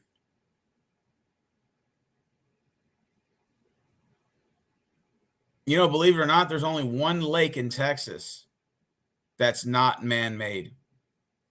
And the guy for White Rock Lake that closed a little facility there, he told me the name of the lake. It's only one, and it's by McKinney, Texas. Let me see where it maps. Hold on. It's called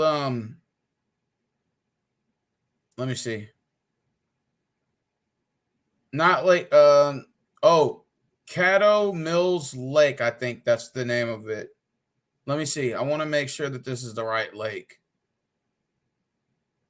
Yeah, it's called Caddo Mills Lake.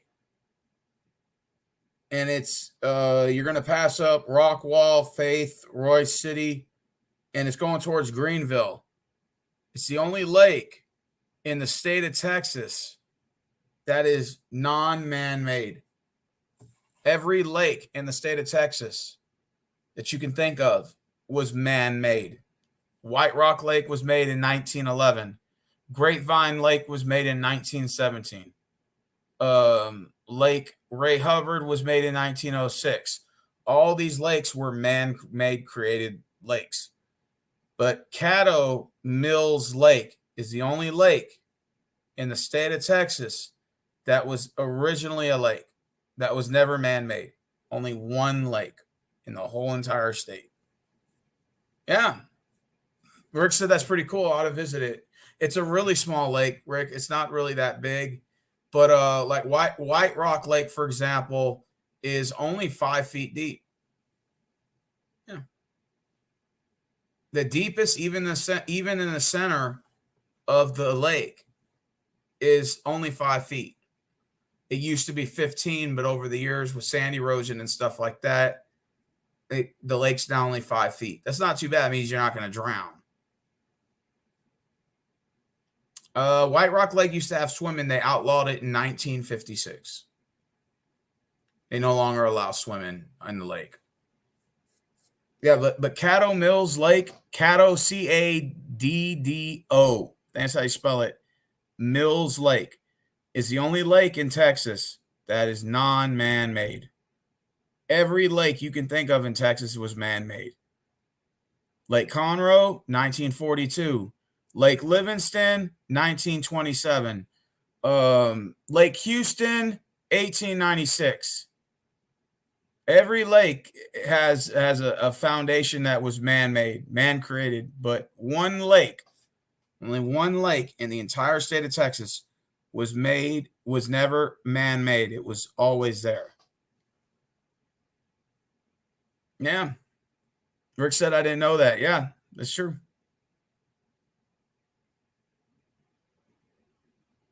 There's nothing wrong by that, by the way, you know.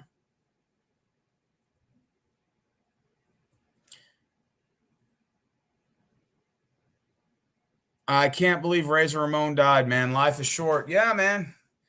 He was taken off of life support, man. And it's unfortunate, dude. It really is. It is unfortunate, man. Who doesn't love Razor Ramon?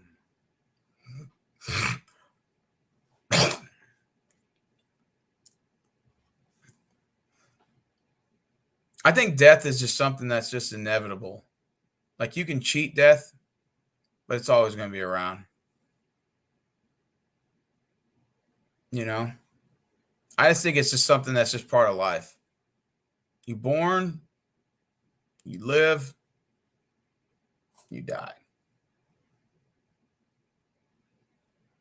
I think personally to me, I think that's what life is. I always try to figure what's the point of us living if life is so short. I think really there's really just no meaning for it. I mean, I'm pretty sure God probably has a meaning for it, but it's probably something we would never know during life. I think it would have to be afterlife is when you find all that out. You know, I think it's just something that just it is what it is kind of ordeal. You know, my dad always told me that life was like one giant pit stop.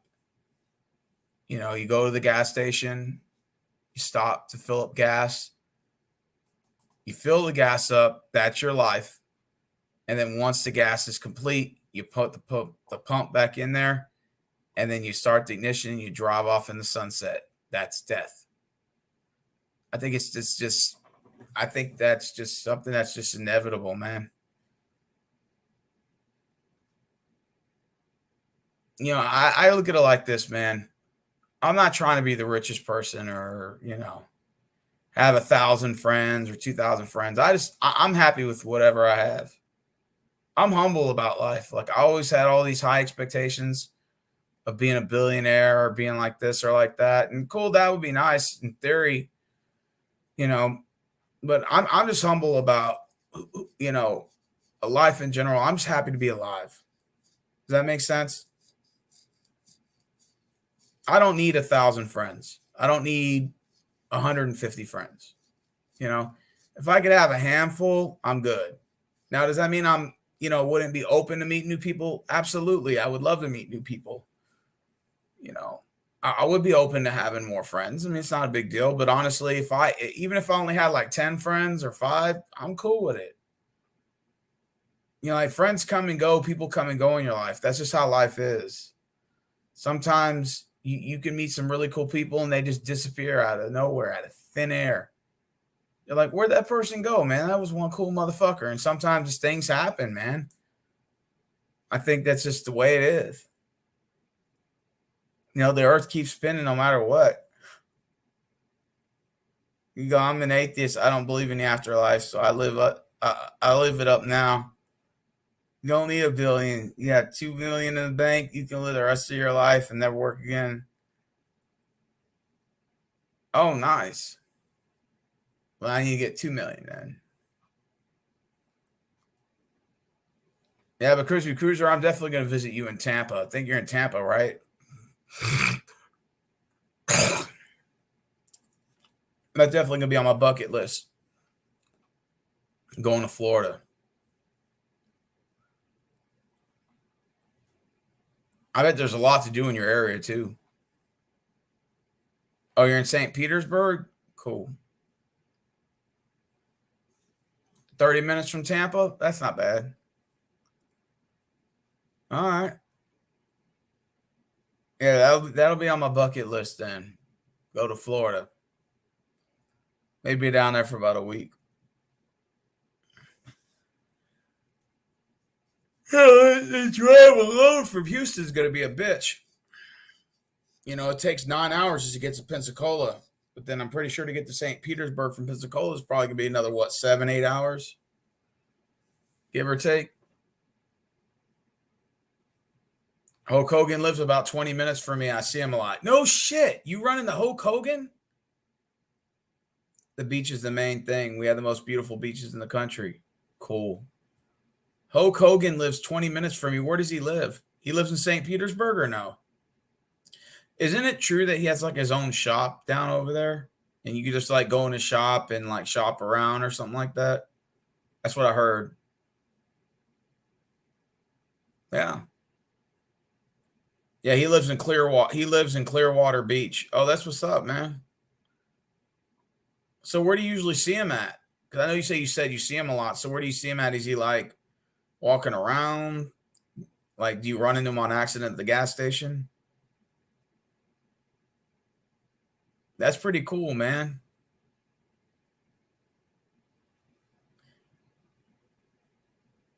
Hogan's Beach Shop. He stops in there at least once a week. Oh, so you see him in his shop, like whenever you go in there, I guess. So he has like employees there that work there? Sort of like Pawn Stars. Oh, you saw him once at the beach? Were there like a bunch of people trying to get his autograph? Like, does he get swarmed by people?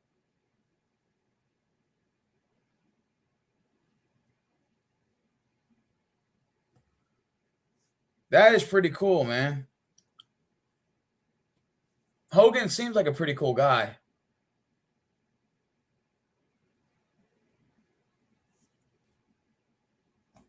He seems like a very genuine guy. So is Hogan married? Is he still with old girl or no? He used to have his own reality show, I believe.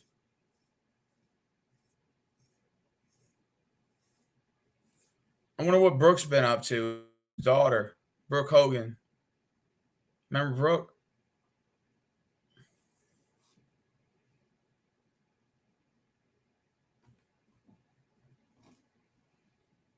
Brooke Hogan, yeah.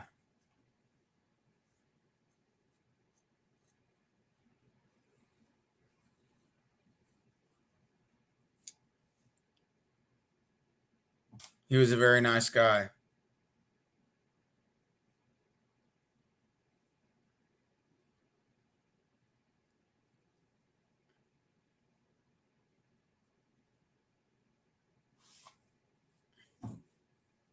Oh, you drive past his house?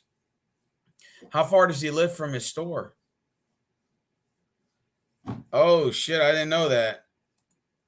Okay, well, let me type that in. Search that. 1040 Irado Avenue. Okay, hold on. 1040. Hold on. Let me see. Hold on. ELD. Irado Avenue. Okay, yeah. That popped right the fuck up. I'm looking at it now. Let's see. Damn, he's got a big ass house. Damn, he's got a large stairwell too that leads to it.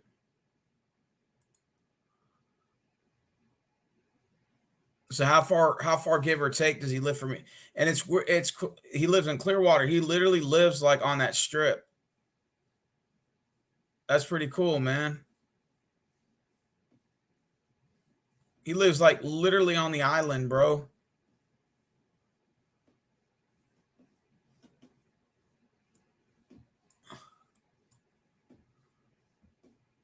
That's pretty cool. Moonshine Island. That's pretty funny.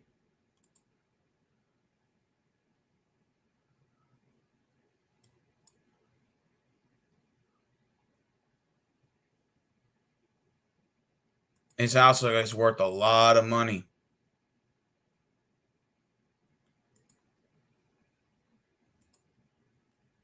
Yeah, his backyard is Clearwater Beach. Whoa, bro. That's pretty cool. What's the name of his shop again? Because I'm going to type it up on Google.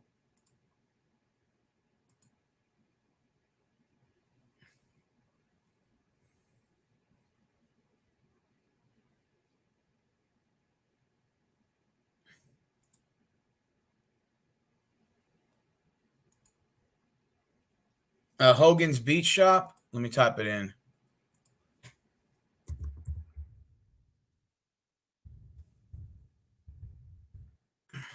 All right.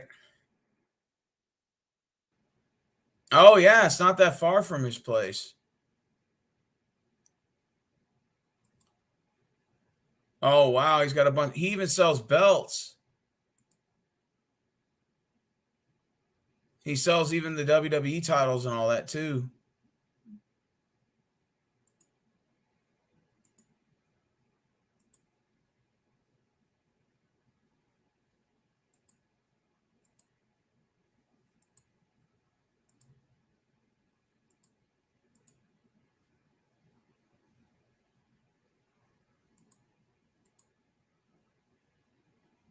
Yeah, that's pretty cool. I like it.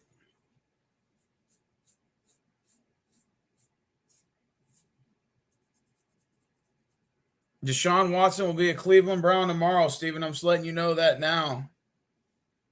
How can you be so sure?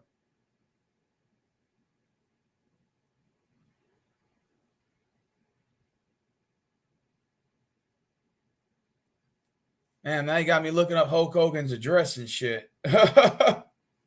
Brother.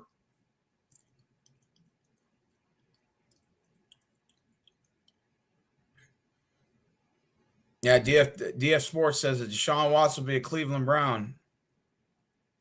Give me a second and I'll explain. All right. That'll be interesting. I mean, as long as I get my first round draft picks, what are y'all going to give us? Y'all got a bunch of first round picks to give us?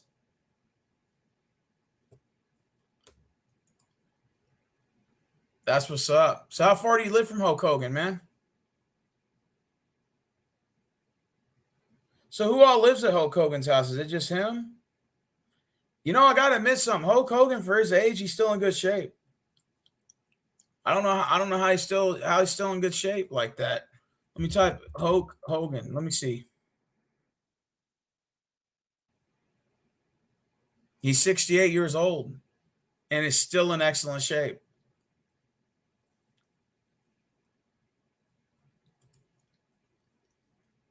I said his net worth is $25 million. Damn.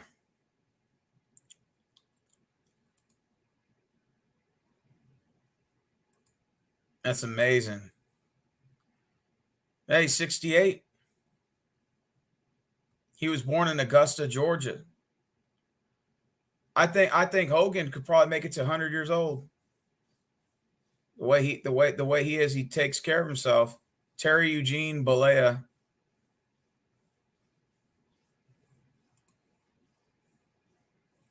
Hey, look, he's in excellent shape.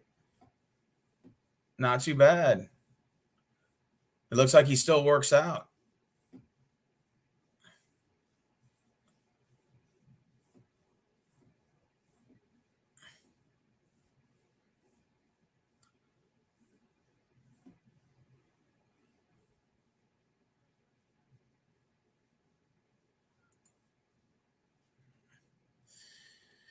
It says Watson's meeting with us says he's open to coming per what I've heard. Okay. I've also heard they got the meeting. Barry would go all in and would do what it take. We have the best roster out of all three remaining. Okay. And he said online coach and defense is what he wanted. We have the best of those. And the Browns roster moves are preparing for a Watson contract. Okay. I wonder what you guys will be offering us in return. Says you live 16 miles from him. You do? Oh, from Hulk Hogan? Okay. I'm down. I bet y'all got a bunch of good places to eat too down there in Florida. If I'm correct, DFW doesn't Moohead live in Florida? I don't know what part though. But yeah, Moohead lives in Florida. I think so does that other guy that follows him. I forgot his name. I think Moohead lives in Florida or North Carolina, one of the two.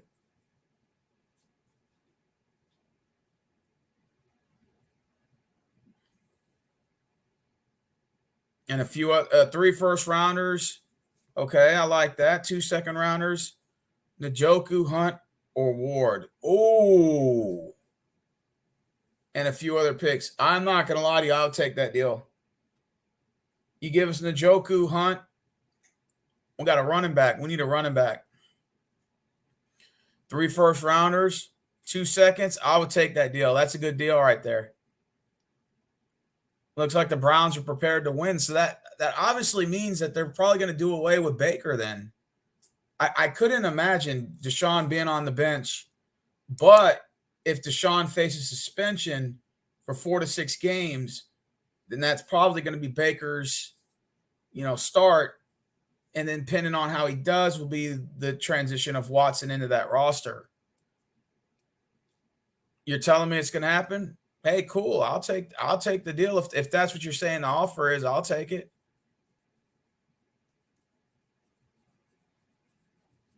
I would take that. There's an excellent seafood here by the beach. Okay. I could only imagine. Hogan's house is probably worth millions of dollars, man. That's a big-ass house he's got out there in Clearwater. Oh, yeah. Hulk Hogan looks like he's living comfortable, brother. I would love to see Hulk Hogan come back to wrestling. But I don't even think there would be a point of it. Because, we got a new generation of fans now. It's worth $3.3 million. I believe it.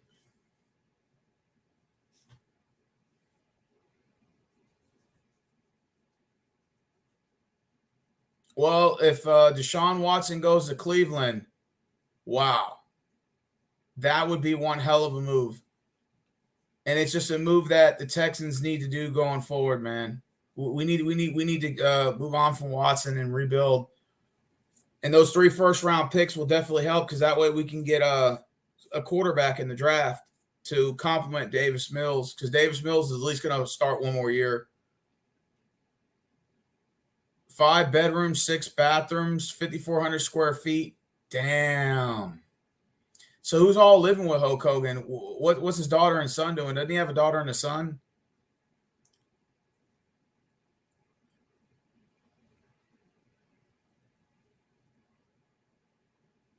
I know it'd probably be lonely him staying in that house by himself.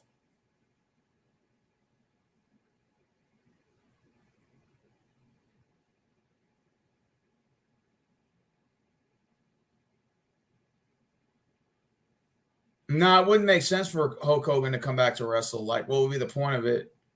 Makes no sense.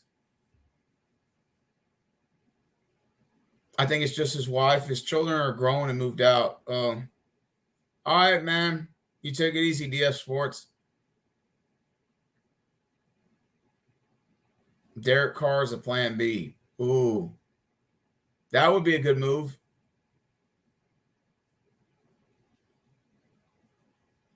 Damn, Watson to the Browns. That's crazy. Imagine if that happens.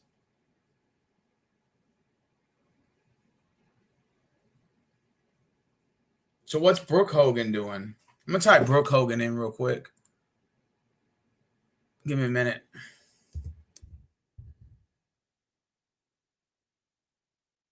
And Brooke Hogan is 33. Not bad. She's still cute.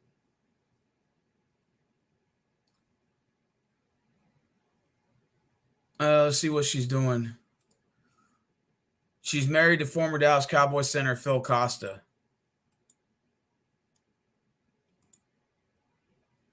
No, it says, is Brooke Hogan married as of today? Brooke Hogan is single.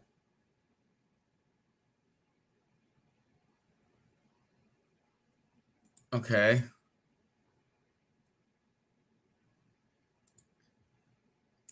It says she continues to make music.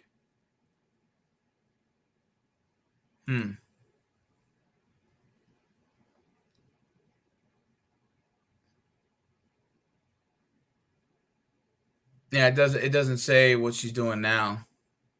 It says she's 33.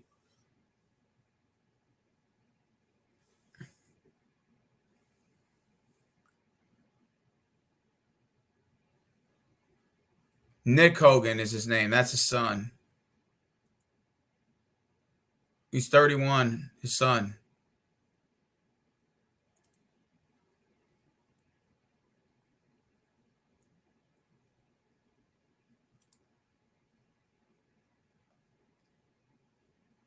And it doesn't say if he's married or anything.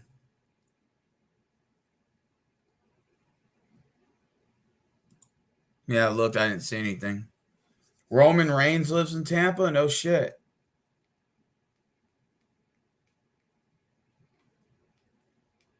There are a lot of wrestlers that live in Florida. John Cena lives 1 hour from me. Where does Cena live in Florida?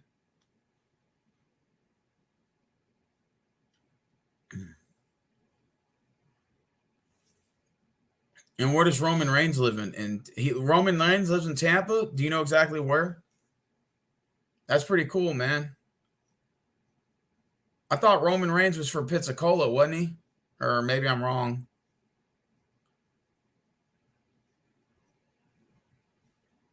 Land O'Lakes is a suburb of Tampa. I'm going to type that in. Land O'Lakes.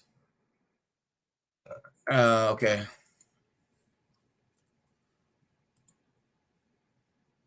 Let me look. Oh, I see it. It's north of Tampa.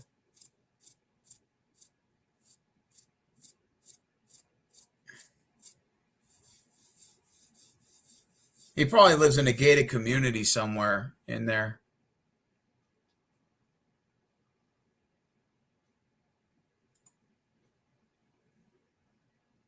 Oh, he was born in Pensacola. Okay.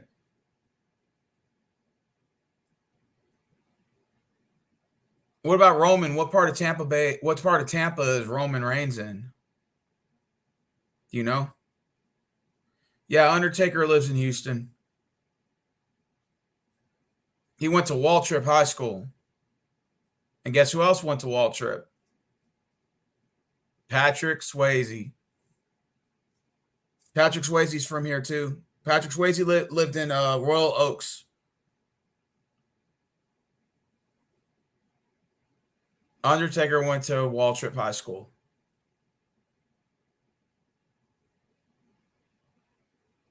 Yep.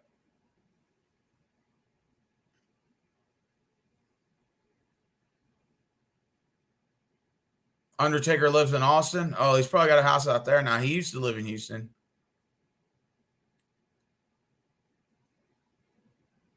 Oh, nothing wrong with that. What about John Cena? Did you ever find his address? Curious in the Land of Lakes. What part of Land of Lakes is he from?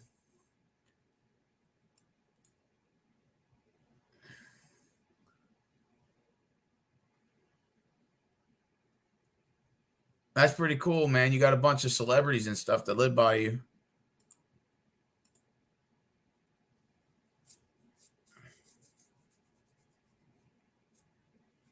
But Christian lives in a very open residential neighborhood. Oh, that's pretty cool. How far does Christian live from you? Have you ever ran into Christian or John Cena or Roman Reigns? Seeing as you sort of live there. Oh, that's John Cena? God damn, you're good at finding addresses. Shit, Crispy. I got to give you props for that. Let me see.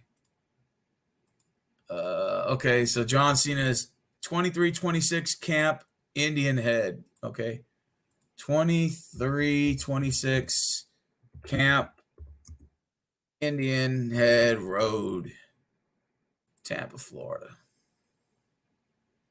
Okay, he lives in the natural reserves.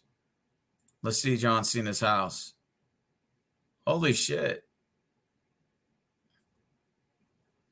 It's valued at 1.168 million. 5 bedrooms, 4 baths. He's even got an indoor pool. Got 9 photos on here too.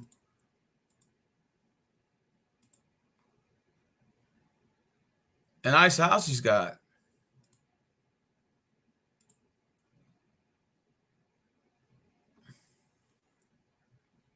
You have a physical therapist. You used to work on Titus O'Neil. No shit. Christian lives about 45 minutes away. I have not run into anyone else, though. Tampa's a big city, has 1 million people. Oh, okay.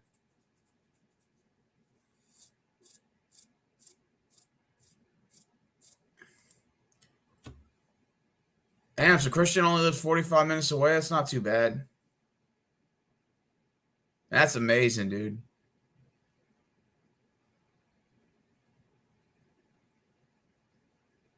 So that 2326 Camp Indian Head Road, Land of Lakes, that's John Cena's house? Wow, that's amazing. That is really cool, man. And his house looks like a normal house. Like nothing fancy. I'm looking at the photos now. It's not like an all big immaculate house like you'd think it would be. I mean, he's got an indoor pool, sure. That's pretty cool. I like the indoor pool. But he didn't go all fancy with it though. Usually guys like to have like 9 bedroom houses and shit. Tampa, St. Peter, Clearwater is basically one big city and has 3 million people. Damn. Nice.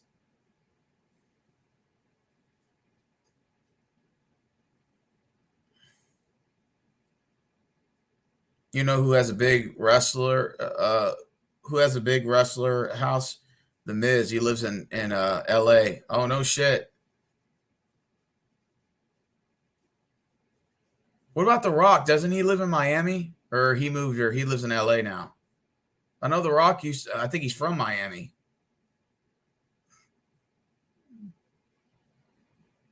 If I'm correct, I may be wrong, though.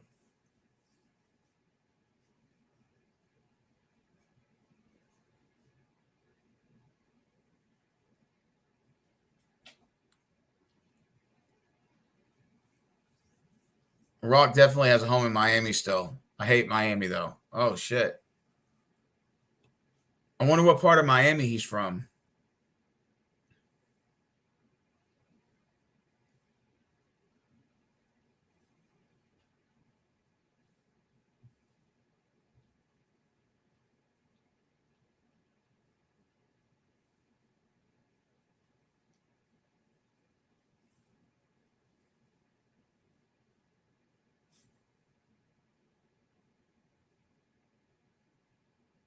Miami sucks. Isn't Miami known for their beaches, though? I know it's where Fresh and Fit live in Miami and Brickell. Or Brickell's like a real expensive area.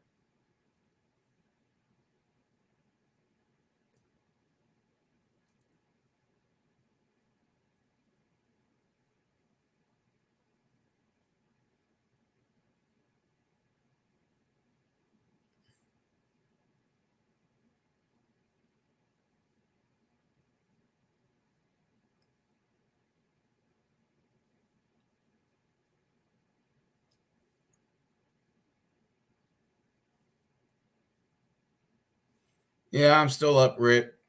Just can't sleep, bro. Probably sleep in about 10 minutes, though.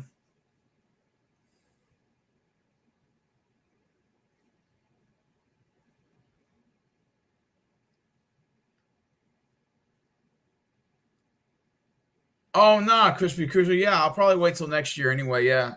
Like I said, if Tampa would be on my bucket list, St. Petersburg. It'll be for 2023. It's not a big deal, bro.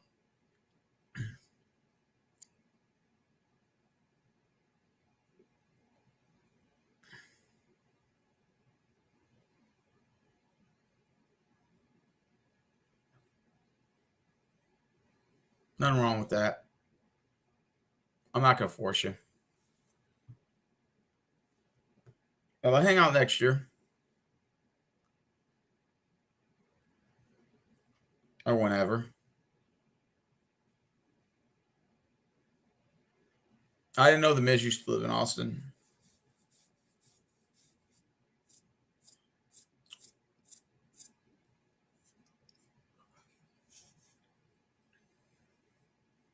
Rick said I didn't know Patrick Swayze used to live in Houston. Yeah, he grew up here. He went to Waltrip High School. Same school, high school Undertaker went to. Let me try to look up Patrick Swayze's house. Let me see.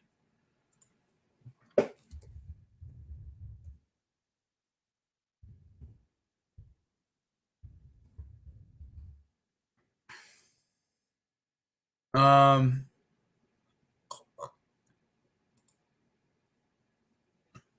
well, Patrick Swayze has a ranch in Los Angeles, though.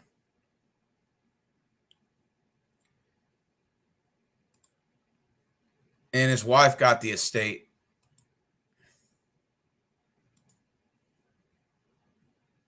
It says that after a decade after the actor's death, Lisa, who lives primarily in Florida, has moved on. Marion jeweler Albert DePrisco in 2014. So she lives in Florida now. Patrick Swayze's ex-wife or widow. And Patrick Swayze also has a ranch in New Mexico, 7,000 acres.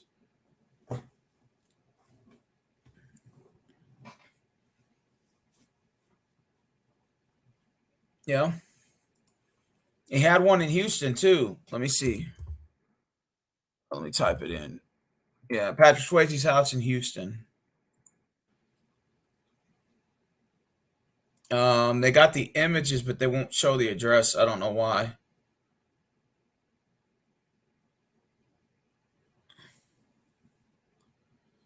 I don't know why. I'd have to look up the address. It's hard to find it. He lived in Oak Forest, Houston. I know that's the subdivision that he is from.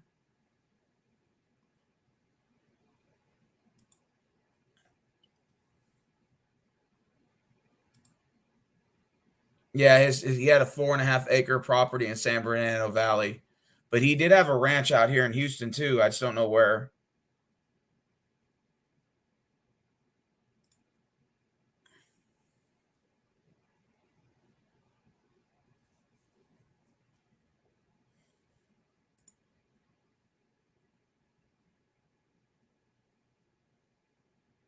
because of robbery robbed his house. Robbers robbed his house in Austin because of that. Him and his wife moved to LA. I didn't know that. And that sucks.